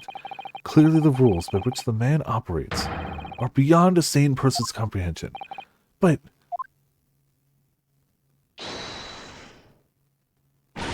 right, I've had just about enough of this. Gina? All this nonsense about the boss planning to kill people, it's cobblers. Come on, Odo. Yes? Why ain't you saying nothing? Why ain't you yelling out objection or something? What? You gotta find a flaw. You do usually. Someone's lying here, no question. You gotta work out who it is. Please. Boss.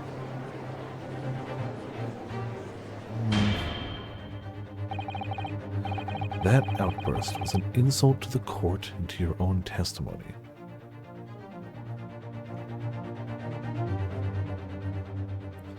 I don't know. I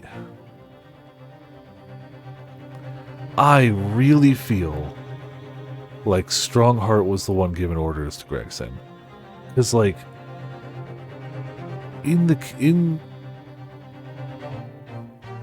as far as his job is concerned, Gregson that is, short of, like, Her Majesty the Queen, he's really the highest power. And if he goes, you have to do this, don't ask questions, don't tell anyone, don't get caught, Gregson has to do it. Like, short of quitting your job, you have to do it. Like, there's no ifs, ands, or buts. There's no, like, well, no. You do it. And even more so if Gregson wasn't an idiot. Even if he didn't initially know what was happening, he'd at some point through his notebook point out, yeah, every person I've had to look into because Lord Strongheart said it was killed by the Reaper, that's not. Also, I'm working with somebody whose name is Assassin. He's not an idiot. Wasn't an idiot.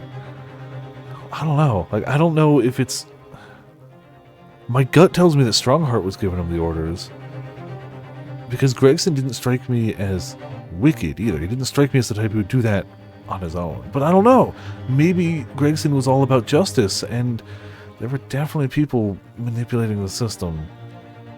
Maybe Gregson was after the people who manipulated the system to get free, and Strongheart was the person allowing people to manipulate the system. Maybe they were at ends. I don't know. There's so many ways this could be interacted, and I'm going to hit the button for next. I might have known that a common pickpocket from the back slums couldn't make a detective. When this trial is over, you will forfeit your warrant card, Mr. Strong. Is that clear? I had it with the whole Lazio. It's lies every bleeding place you look in this world, innit? Well, I've had enough. Gina. So have I. After that little speech of Gina's, I've made up my mind. To do what, Mr. Naruhodo? There was one point in this cross-examination when something that was said just didn't sit right with me. One statement that seemed odd. Oh, do you mean... Not going to let Gina's plea for help fall on deaf ears. It was definitely something... There's something in the initial statement, right? Hold it! Something here.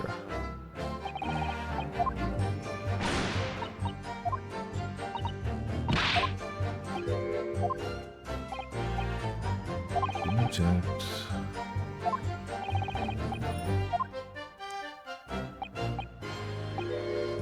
Mixing was one arm of the lever.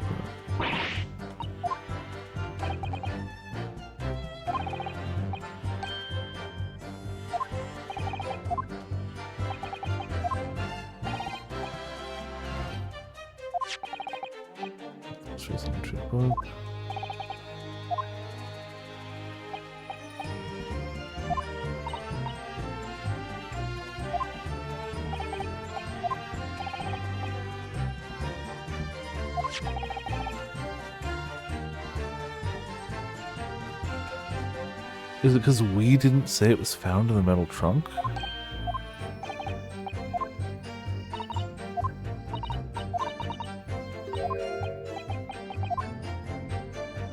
Specifically the line, as shown by the passport found in the victim's metal trunk.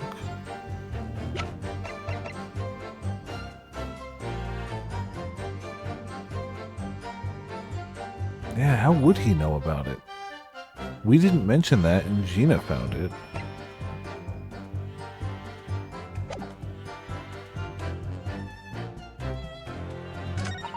I assume this is where we gotta present it, but I'm still gonna hold it here. I want to thank you, Gina. You helped me find my resolve. Eh? What do you mean? Amongst everything we've heard during this cross-examination, there was one thing that defies explanation. One inconsistency. What? An inconsistency. Really, Odo? Don't quite know what it means yet, but... yes, there's inconsistency in something that was said by... oh, okay. So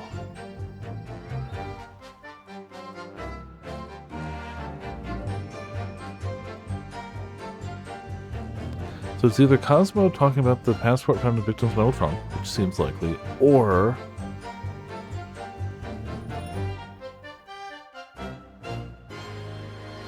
it was Van Zeke saying something. No, it's gotta be.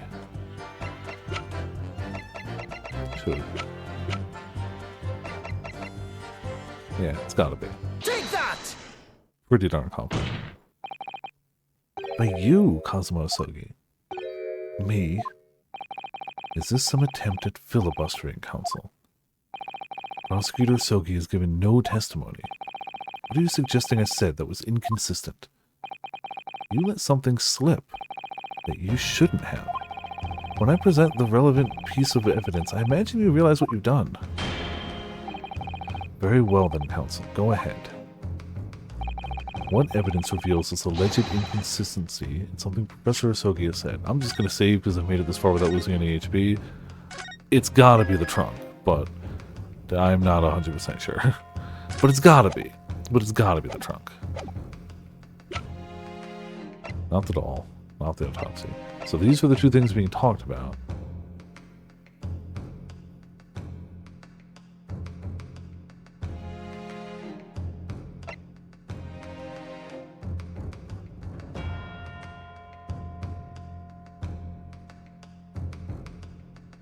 Take that!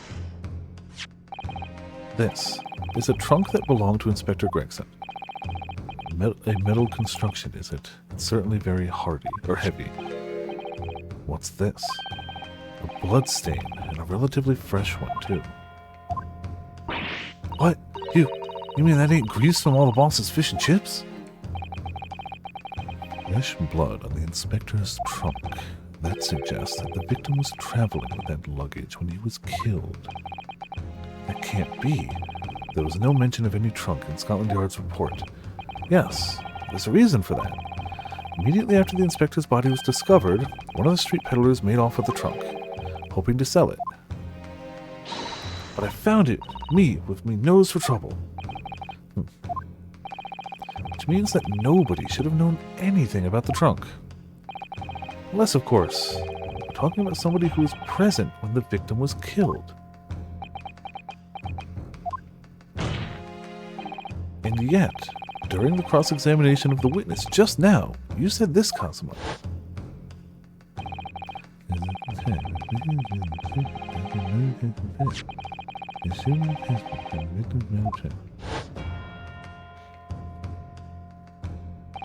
So, the question is, how did you know about the inspector's trunk?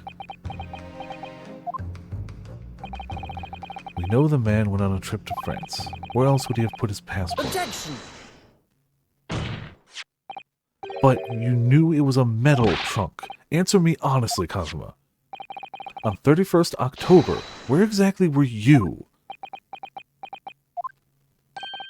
At the port of Dunkirk on board the SS Grouse. Is the answer you're looking for? Is that the answer you're looking for, Ryunosuke? Kazuma, what did you... I hadn't considered the possibility before, but... Kazuma was there on the ship, then. It can only have been for one purpose. Oh no, Mr. Naruhodo, surely you don't think... Ha ha ha ha. Come on, Ryunosuke, you know the rules. The only thing that really talks in the courtroom is hard evidence. Cool, so show us evidence of where you were. You're right, the only thing that talks in court is hard evidence. So show us evidence of where you were. Don't make us prove it. As I understand it, Inspector Gregson always took that case with him when he traveled. So as it stands, you've proved nothing. Fine. Where were you? Evidence is the only thing that stands in court. Where were you, and prove it? Kazuma, are you challenging me to prove it beyond all reasonable doubt? That you were there that day, in the same place as the inspector. He was there, with Gregson. There's a clue that you've overlooked, a secret that Trunk can tell us. Can't be sure at this point. I'll need to verify it. But I have a nasty feeling that I'm going to be right. So the thing we found in there was the, big cut. You see this huge gash across the side of the trunk here, going through the leather and into the metal behind.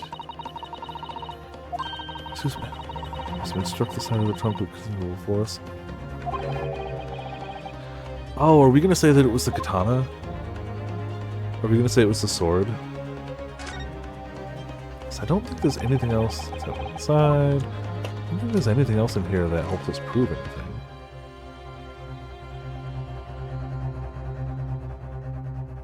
Yeah, that we've seen. None of those matter. There's blood. We found that, definitely. It would have to be something that can cut through a metal case. And... I probably should have done that, too. Do you see that? There's something stuck in the side of the trunk. Okay, yep, cool. I couldn't get it to, pick that piece out before, so I assumed it was just the way it was, 3D modeled. Nope, that's okay. Gotcha. It's glinting. Looks like a fragment of metal of some sort. But it's wedged in so tightly I can't remove it. Well, don't cut yourself. You'd better leave it, I think. Cool. That's it, then.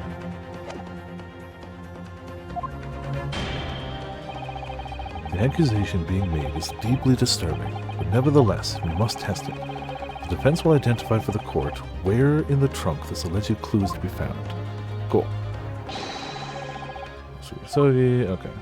So we do have to open it, right? Yes, we can do that first. Have a look inside. Okay. Just make sure that's the right bit and it's not the... Okay, yep, okay.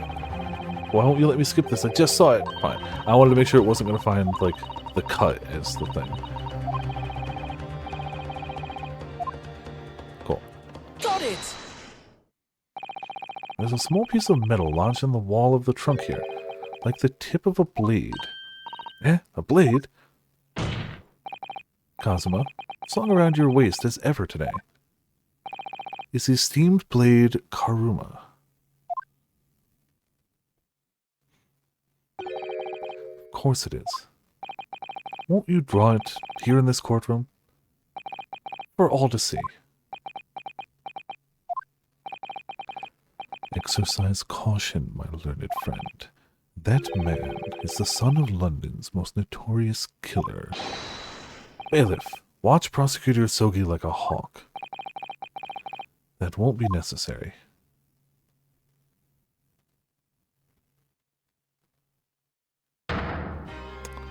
well. Oh no! The tip is broken. If the fragment of metal from that trunk fits together with the end of the sword, the question of who was there with Inspector Gregson will be answered. Agreed, Kazuma Osogi? Well, damn. Expertly done, Ryunosuke. That's a point to you, and well deserved. For to break in a box. A metal box, okay? Clearly. I mean, man, nobody's gonna get this reference.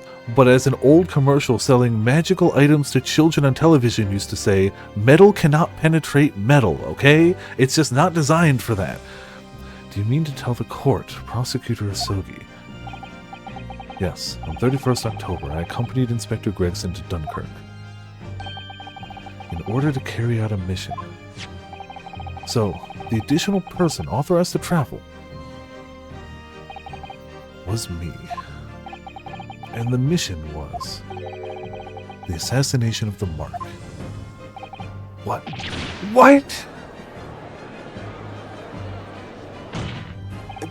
You mean you're the killer whose name was omitted from this notebook? I feel like that should disqualify them from the prosecutor's stand. Just saying. Literally just admitted to attempted assassination. I think they should be disbarred from legal counsel of the court pretty quickly. Just, you know, sure, it's fine. Whatever.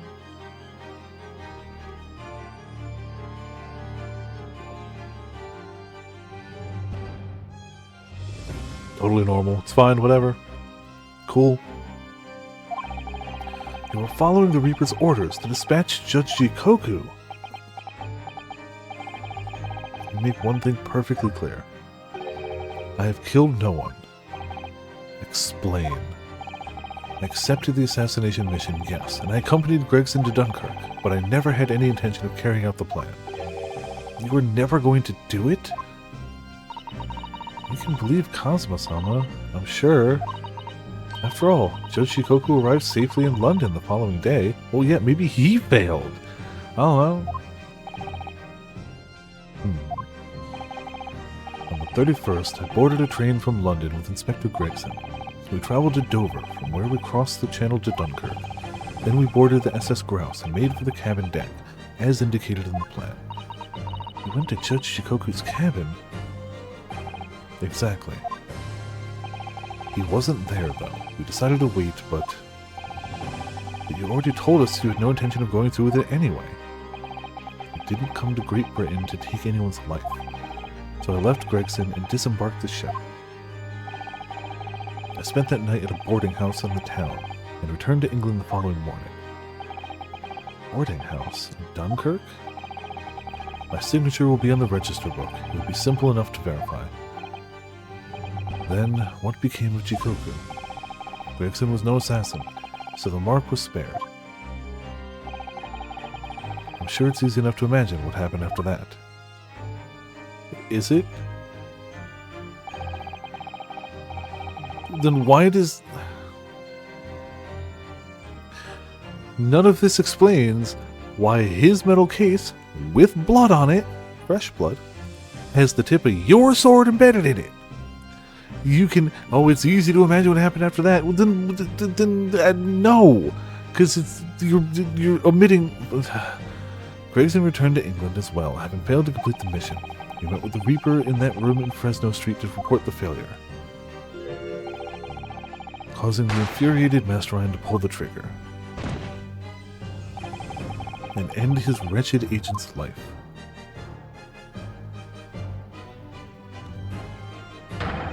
That's the real truth behind Inspector Gregson's murder. First of all, you couldn't possibly know that because you're not there. Isn't evidence the only thing that matters in court? Only when it comes to us, obviously. Also, you did not explain why you drew your blade against Gregson. Care to elaborate? You didn't just go, I'm tired of waiting, I'm gonna leave. That's not how things went down. Objection! But if you did nothing, as you claim, How did the tip of your sword come to be lodged in the inspector's trunk? Yeah. I don't need to answer that.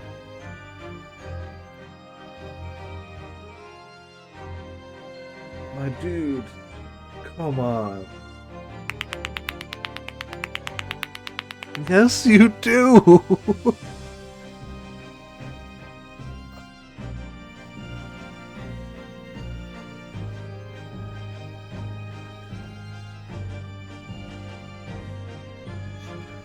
Besides the fact that you just admitted to taking a job as an assassin, though you never wanted to kill anyone, if we're to take you on your word at that, with the no evidence you provided, even though evidence is all that matters in court, you might want to humor us and at least answer the obvious question of how the tip of your sword was embedded in the case carried by the victim on the night that we assert he was murdered, actually. Maybe back it up with some evidence? Maybe a shred of evidence from his side of the courtroom. The victim was killed by a gunshot. A small fragment of a Japanese blade isn't relevant to the case. Except we have proof that the tip of the Japanese blade is there. We don't know when the gunshot happened or where. We do know he was shot. That's fair. He was shot. It's fine. It's whatever. And accordingly, I choose to exercise my right to silence on that matter.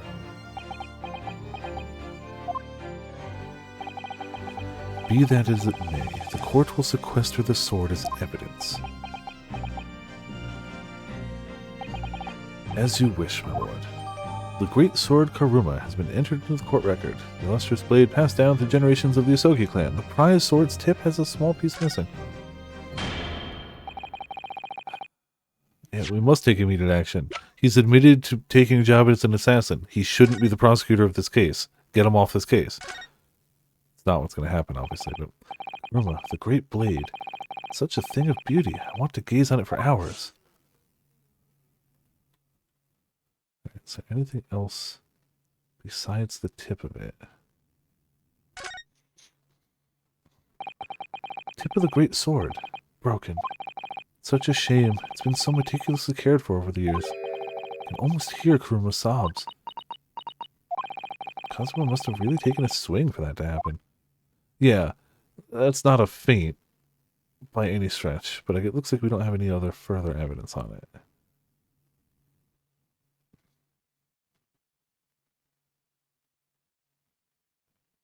Alright. We must take immediate action now to verify whether Seishiro Jikoku remains unharmed. What? Remains unharmed? I agree. That should be our first priority. It's recently come to my attention that he hasn't been seen since yesterday. Oh, that's true. How did you...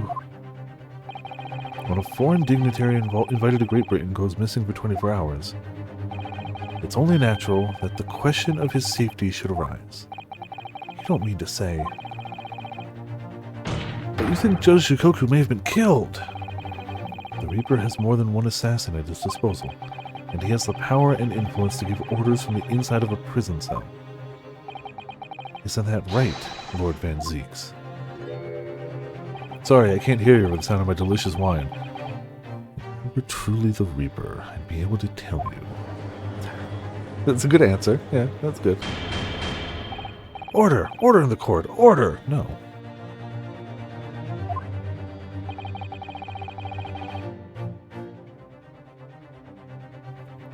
We will take an emergency recess for 30 minutes.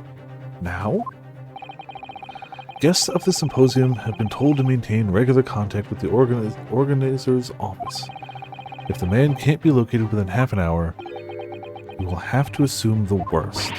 Oh no, not Judge Jikoku. No one would want to kill a harmless Japanese man who'd only just arrived in the country. Except, that is, somebody who knew that he was actually for the Reaper, wanting to finish off a mark that slipped through the net 10 years ago. I would have to agree. Mr. Naruhodo, For the defense's sake. My lord, I sincerely hope we are successful. You know what? Glad we're on the line for this. Okay. We're unable to confirm Mr. Chikoku's healthy existence in the next 30 minutes. You will face grave difficulties. Ah! Court is adjourned for 30 minutes.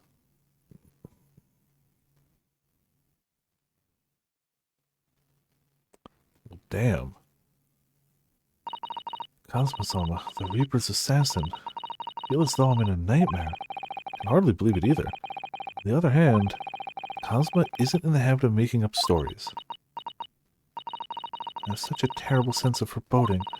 Something awful has happened to Judge Shikoku. I feel as though things will only spiral further and further out of control. I felt it from the moment I stepped into the courthouse this morning. That strange sensation that we're careening towards a foregone conclusion. Well, in the worst case, we might only have 30 minutes left. Unfortunately, though, I don't think there's anything we can do but wait now. We're out of options. Actually, there may be one last hand we can play. Or rather, one last ear. Of course! Little Mr. Sholmes doll that Iris gave us.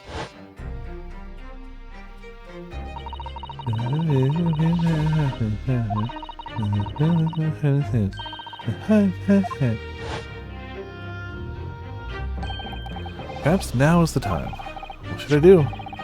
Pull Hurley's ears or not? No, pull in!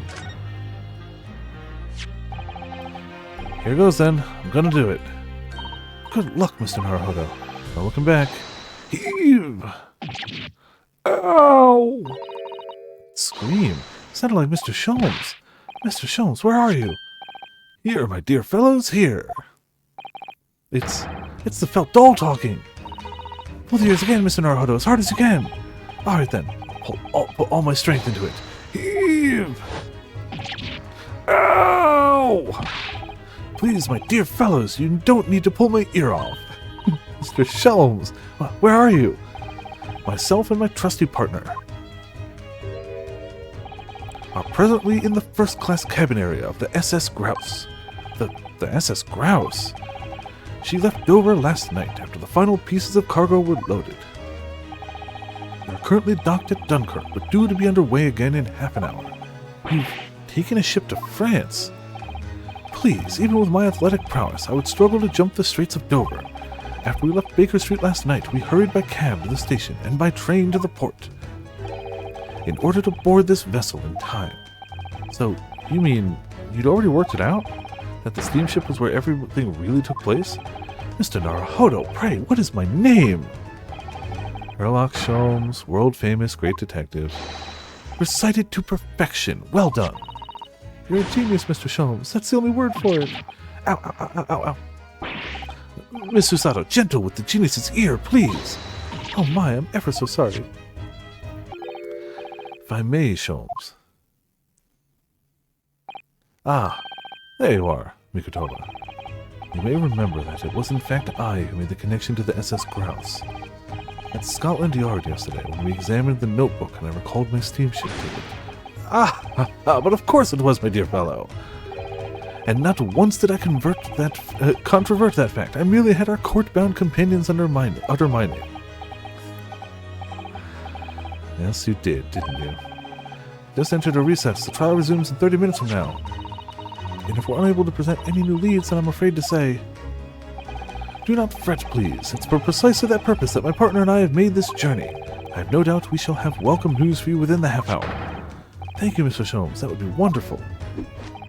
Until later, then. Yes, you'll be hearing from us if you're not in touch first. Ow, ow, ow, ow, ow. I shan't be hearing anything if you keep tugging my ear in that mindless fashion. Whatever was the idea behind making a receiver operated in that way in the first place, Sholmes? Why the deuce would I know? It's Iris's invention, not mine. Good. Yank his ears off. While I know how much you enjoy being the hero of the hour, Sholmes, we have but half that now before the Grouse puts to sea again. If we don't conclude our investigation rapidly, we shall find ourselves in Naples before long. There are times, Mikotoba, when you make a surprising amount of sense. So, let us begin. Oh. First class cabin number 2. Yes, this is the one. But I don't believe an investigation of the cabin is going to be plain sailing. That crewman standing in front of the door, an angry-looking fellow. Why are you lot loitering here? Who are you? My dear fellow, do you not recognize a world-famous great detective when you see one? The question really ought to be, who are you? Do you not recognize world-traveling great sailor? Chicken Stroganoff when you see... Holmes... Great detective, huh? I don't think so. Do you see that, Mikotoba? It would appear that this man is a devoted follower of mine. No, because he wouldn't write it that direction. What is like 5A 3 1045?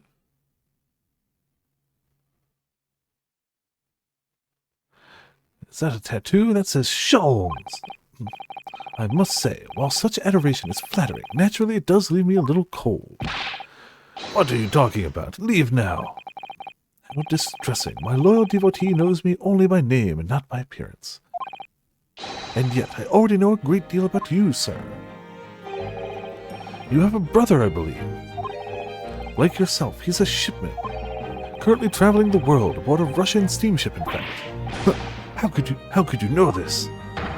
Elementary, my dear Mikotoba. I'm sure it was. 3 days ago, I was bound for London aboard this ship, you see. We're looking for one of my fellow passengers, a man by the name of Jikoku. There is no one with this name on board, but we know that he purchased a ticket for passage. Ah, you mean Eastern man. He left ship 2 hours ago. Here at Dunkirk, he said something about emergency, I think. What? Are you sure? So Seisho has realized that we're after him, has he? His cabin is the one behind you. We should like to investigate, please. No, I have orders not to let even mouse inside. Mikotoba, be a good man and draw the sailor's attention away, would you? Make up some excuse so that he leaves the area. Doesn't great detective see? But even sailors have ears, both left and right. Curses! The plan's ruined! You have only yourself to blame, I'm afraid, Sholmes. Forget it. Cabin door is locked. Even if I am not here, you cannot get inside. Mikotoba, I'm sure you haven't forgotten my special talent, have you? Opening any lock. Within a mere 5 seconds. So if you'd be so kind as to afford me the requisite time, old friend, in your typical accommodating manner. Could I refuse such a typical, unappealing request, old friend? So I need to distract that burly sailor for 5 seconds, do I? Good man. So, the game is afoot.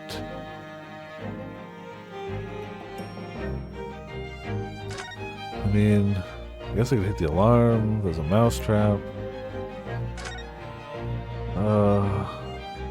Probably our best bets is one of those two.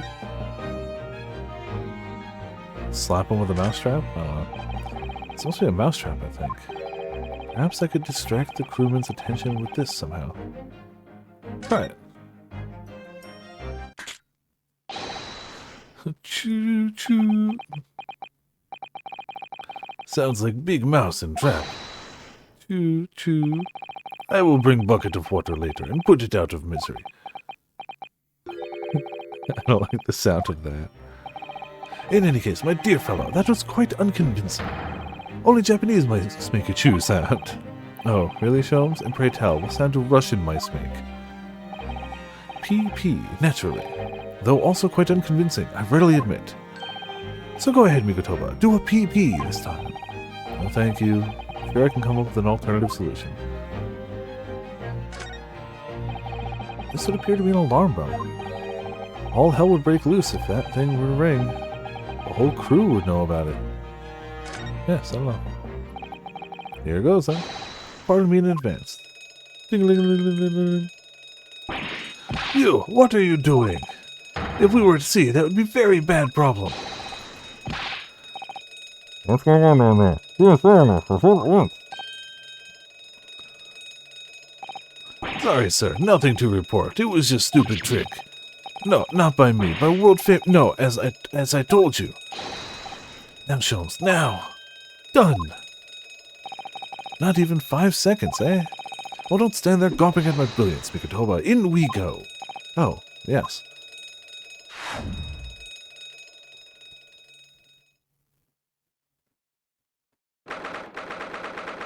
Third November, SS grounds. First class, cabin number 2. Good gracious. It would appear that the occupant of this cabin did indeed disembark rather hurriedly. Those clothes on the floor there. They're Seishiro's, without question. Well, it seems we were just a little too late. Yes, by about 2 hours. Still, whilst we're here, we should investigate thoroughly. There may well be 2 hours' worth of clues to find in here. That burly crewman may return at any moment, Sholmes. Indeed he may. Which makes this all the more thrilling. Alright, well, let's see what we got. Excuse me, there's a speaking tube here, look, though it's been stoppered with some cloth. So the voices of the crewmen on the bridge aren't an annoyance, I suppose. Or indeed, so that the voices in this cabin aren't heard elsewhere.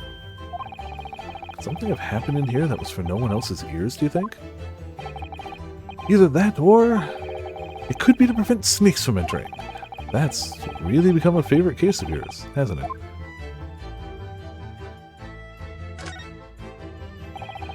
Quite the exquisite glass, I must say.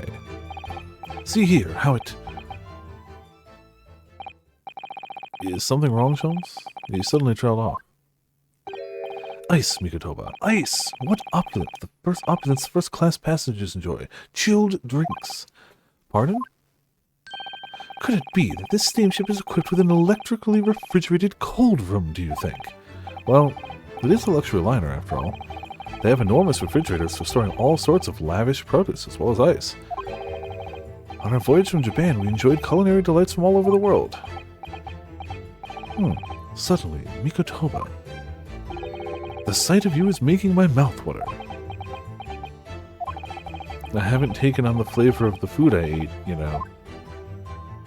Well, that's definitely some evidence that will be useful, mildly. According to the report I was given, Naruhodo was concealing himself in Asoki's wardrobe.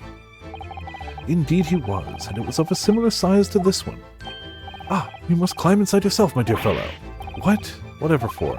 It was the site of my first fateful meeting with Mr. Naruhodo. You can experience the moment for yourself now, complete with my dramatic rhetoric. Come along now, in you go. This will only take a moment. Really, Sholmes, surely you can just tell me what you said. Well, I uttered some brilliant remark and opened the wardrobe to reveal the stowaway murder. I think I'll just read about it in the Adventures of Herlock Sholmes. Anything in the garbage? This is the waste paper basket. Look, and there's still rubbish inside. Indeed, then let us pry. I've discovered recently I have a penchant for exploring the contents of others' waste paper baskets. Sincerely hope only for your work.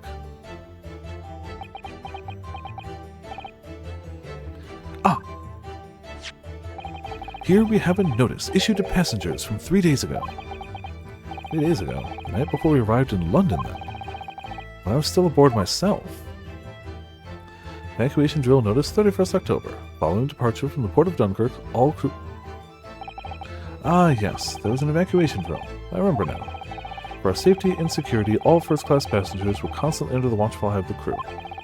So it was a welcome relief to have some privacy for once. The evacuation drill itinerary has been entered into the court record. I didn't skip that, it just went past it. I also can't access the court record here, so we'll look at it later.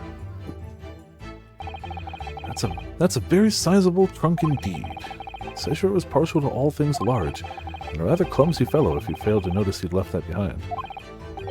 Perhaps he left it on purpose. It's lighter than you might think, but still a hindrance to a speedy escape. Pity. It's locked, so we can't look inside. Any lock in 5 seconds, Sholmes? Surely 5 seconds from now the situation will be quite different, though. Sadly not. It has a 7-digit combination lock. And I'm not in a morose enough mood to work through all the combinations at present. Fair, but you said you could. You said you could. Just saying.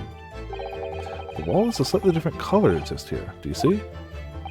Indeed. What have you observed? What you have observed arises when a frame that has been hanging for some time is removed. Perhaps your friend is an art thief. Well, there's a bold deduction worthy of a great detective, I'm sure.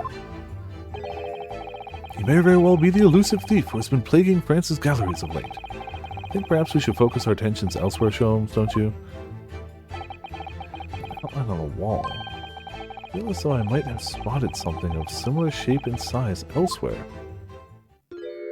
Uh-oh. You are still here. Ah, Abel Seaman Stroganov. Hello again. I was beginning to think you'd never materialize. You are waiting for me. Of course, I was expecting you to burst in with a hearty Russian profanity far sooner.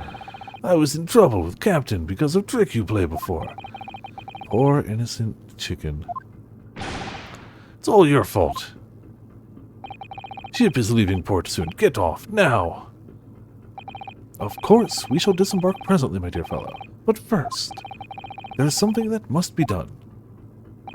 What are you talking about? Why, naturally, the debunking of your deceit and the bearing of the truth. Kayak! I'm afraid I see through your lies. For one thing, Mr. Jigoku has not yet left this vessel at all. Ah! And for another, my dear Seaman Stroganov, you know exactly where the man is even as we speak, don't you? How? How can you? Good gracious, Sholmes, you mean you've worked it out? All of it? It's really been too long, hasn't it, old friend? 10 years, no less. So, would you care to join me for a dance of my inimitable logic and reasoning? Nothing would please me more. What is this? We have but minutes until the vessel puts to sea. No games now. Time is of the essence. Mr. Stroganov, allow me to remind you of your earlier claim. You told us that Jigoku left the ship some 2 hours ago. Ah, that is what I said. Sadly, that was a rather clumsy lie. You see, there is something in this room that quite clearly contradicts it. What? Yes, of course. I see you've noted it too, Mikotoba. Then please, do take the lead. What in this cabin shows the impossibility of Jigoku having disembarked 2 hours ago? Let's see what the last 3 years have done to your observational skills then, Mikotoba. It's been 10 years since we last did the shows, not 3. Why, of course it has, quite. Now, all the clues are here in this cabin for your eyes to see. But as I always say, you must not merely look, but observe. Observe, and the answers will become clear. So, impress me. I think I can manage that. So it's definitely the ice. Take that! If he left 2 hours ago, there's no ice left in that glass.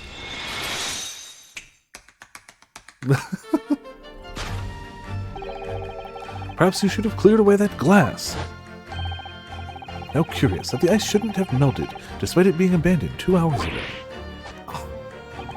It would appear that the band was here in this very cabin until moments before our arrival. With this well-chilled glass in hand, get your mind off the refreshments, Sholmes. One might even conclude that somebody informed him of our boarding. Wouldn't you agree, Mr. Stroganov? But why would Seishiro run from us? Before we consider that question, allow me to confirm one small matter. Would I be correct in saying that these first-class cabins of the SS Grouse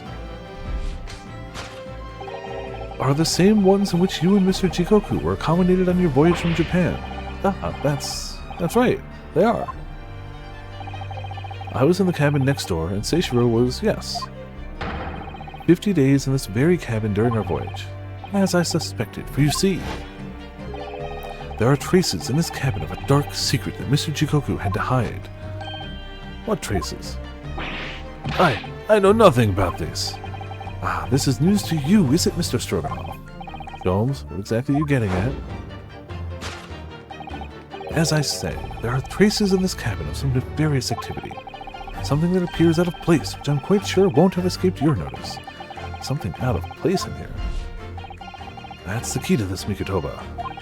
The remnants of the dark deed that took place in here are being masked by something quite incongruous. I must say, I didn't foresee our ever doing this dance of deduction with you again, Mikotoba. No, quite, but life is full of unexpected twists and turns, as we well know. Now then, let us see if I can uncover the truth here. Yes, you have the floor, my dear fellow. The Rules Passage.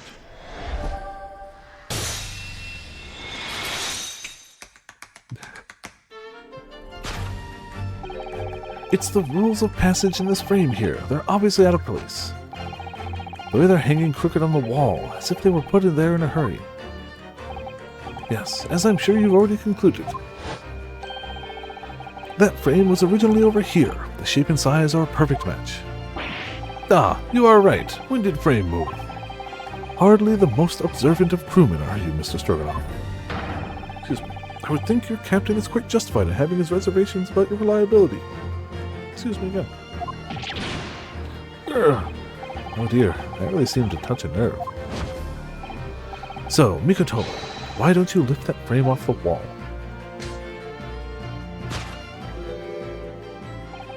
That looks like a bullet hole.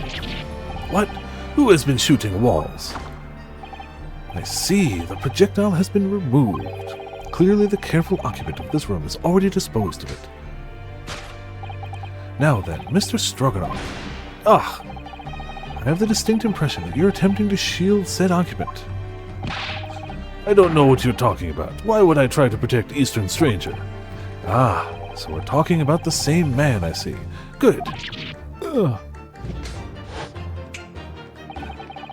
Did he just flash step behind him? I'm sure we can get to the bottom of this in no time, aren't you? Because there's some very noteworthy evidence that explains the reason why you're lying for the man. Yes, you've been told to keep up this pretense, as clearly shown by... I really don't know how to approach this one, Sholmes. Ah, my dear Mikotoba, simply keep first principles in mind. Study your subject from every angle. I'm quite sure that you'll see it. In fact, I'll put a wager on it. So to glare at the fellow from all sides. Well, I can certainly do that. Huh. Yeah. Wad of banknotes. That might do it. Slightly. The tap is so good. Almost too obvious for words. Quite. The universal language of the world. Money. Oh yeah, that would make sense. The Atelier games, the reason everyone eventually has been in an Atelier game is because they keep getting quality voice actors who are in a lot of other things. And I'd wager that the Eastern fellow in question is Seishiro Jikoku, yes? Gah! So, I presume you realize what this means. There are clear signs that a crime has been committed in this cabin. And the way you're going, sir, you'll find yourself accused of being an accomplice. But... I believe you know, Mr. Stroganoff. You know where Mr. Jikoku is hiding in this precise moment in time. As always, Mikotoba, in matters of deduction, the furtive glance is your unfaltering ally. Yes, I think you're onto something there, Sholmes. You found the chink in this burly fellow's armor. We need only follow the man's gaze to know where our prey is hiding.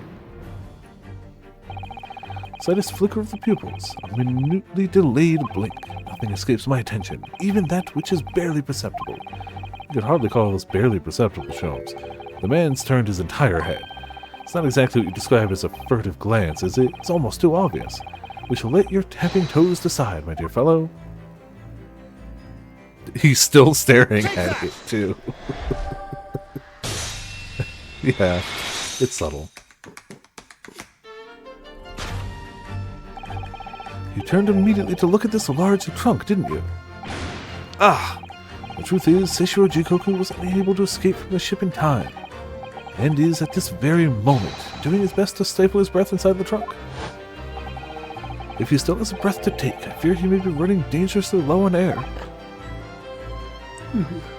I imagine he didn't count on us making a nuisance of ourselves for quite so long. I think it would be in everyone's best interest for us to open the trunk as quickly as possible. But how can we? Are you forgetting about the combination lock? You don't know the 7-digit code. The combination lock can't be opened from inside the trunk. Therefore, there must have been an arrangement for somebody to open it after our departure. Of course. In short, before Jikoku hid himself inside of the trunk, he must have told somebody the 7-digit number for the lock. As I'm sure you can confirm, Mr. Stroganoff. Code? No, I know nothing about combination code. Don't move a muscle, my good seaman. Huh? Now, Mikotoba, would you do the honors and open the trunk? How on earth do you expect me? It's a 7-digit number, remember? Quickly now, we have little time.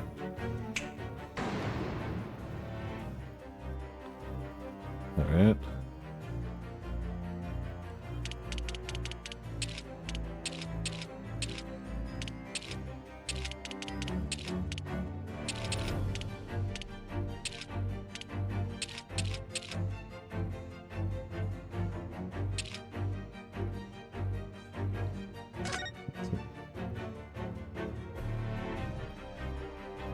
Five 401-365. 013.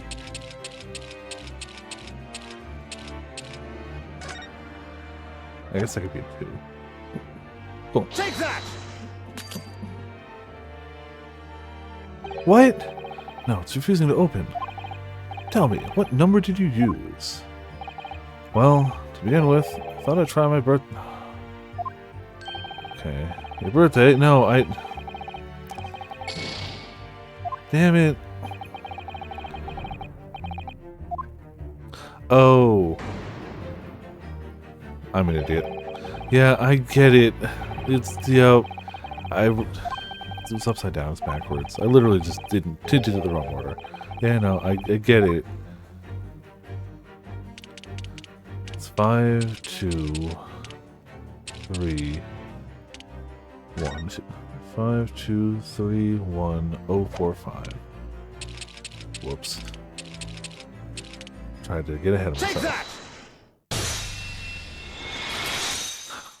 feel like an idiot for that one. Click. I clearly had the answer and still did it wrong. I did it. It's open. You had to meddle, didn't you?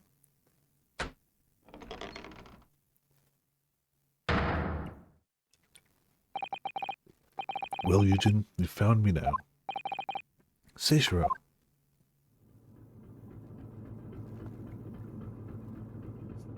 I was really hoping beyond hope not to find you here, you know. But you're not entirely unsurprised, I take it. No, not quite. I just wish it were some other way. Well, are you ever going to introduce me? Ah, your reputation precedes you, Mr. Sholmes. I've read stories of many of your exploits. Excuse my manners, Sholmes. This is Mr. Jigoku, my old friend and traveling companion. The devil is in the details, Mikotoba. I believe you meant to say your old friend and traveling companion, who made the cowardly decision to flee the country without a word to anyone when things turned sour. See, my reputation precedes me as well. What an honor. Well, Seishiro, are you going to explain all this? You know it all by now, I imagine. What you didn't know, of course, is that 3 days ago, on the night before arrival in Britain, an attempt was made on my life here on this very ship. By the Reaper of the Bailey. Yes, I've since heard. Oh, there it is. Because you were once prosecuted by the Reaper, weren't you? 10 years ago now, mind you. And I had no idea at the time what a dangerous individual he was. Anyway, when we arrived in London to find the symposium was postponed until goodness knows when, it became all too apparent to me that I might very well be targeted again.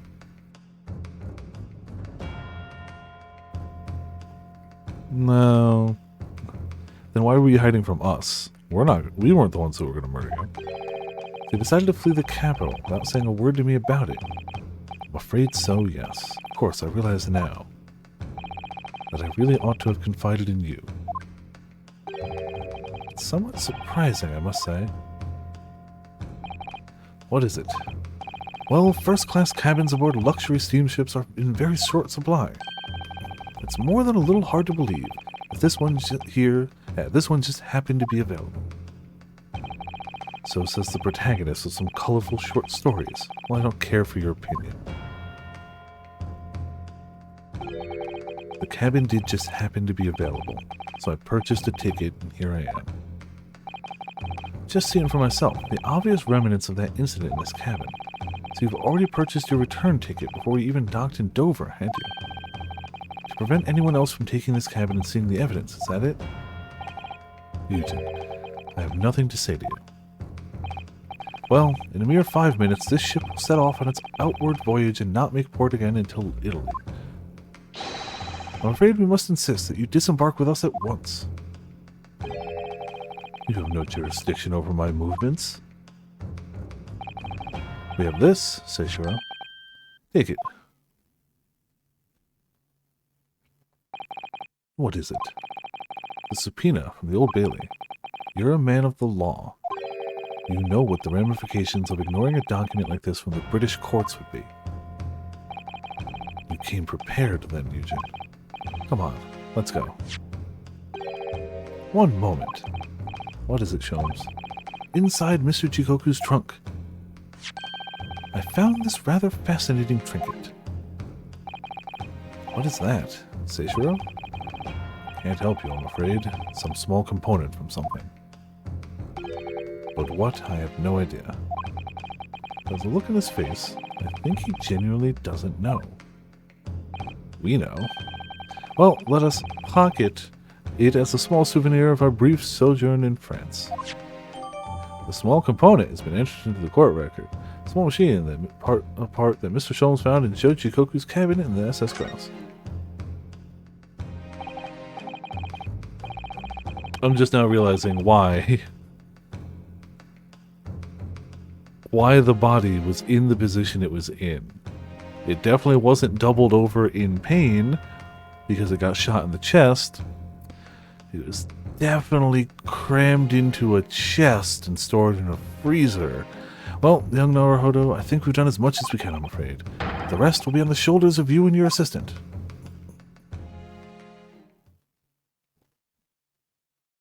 So I assume all that gets added to the court record because they contact us and tell us everything. Yeah. 3rd November, 12:10 p.m., the Old Bailey courtroom. I am gonna end it here. This is as close to a logical thing as we're getting right now.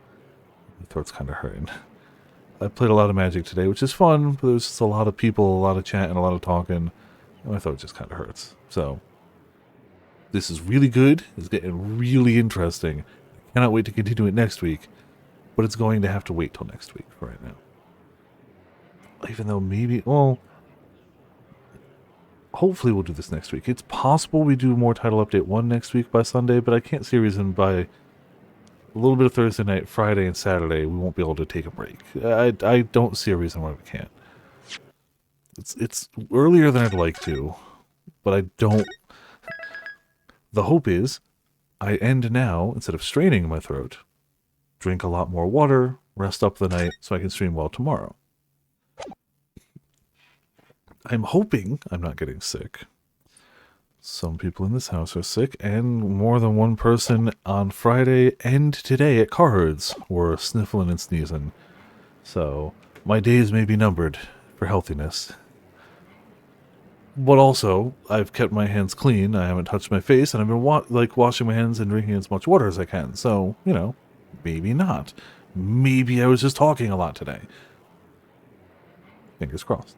We don't know. It's unless my mail gets delayed, my other set of cards I was going to open should be arriving tomorrow.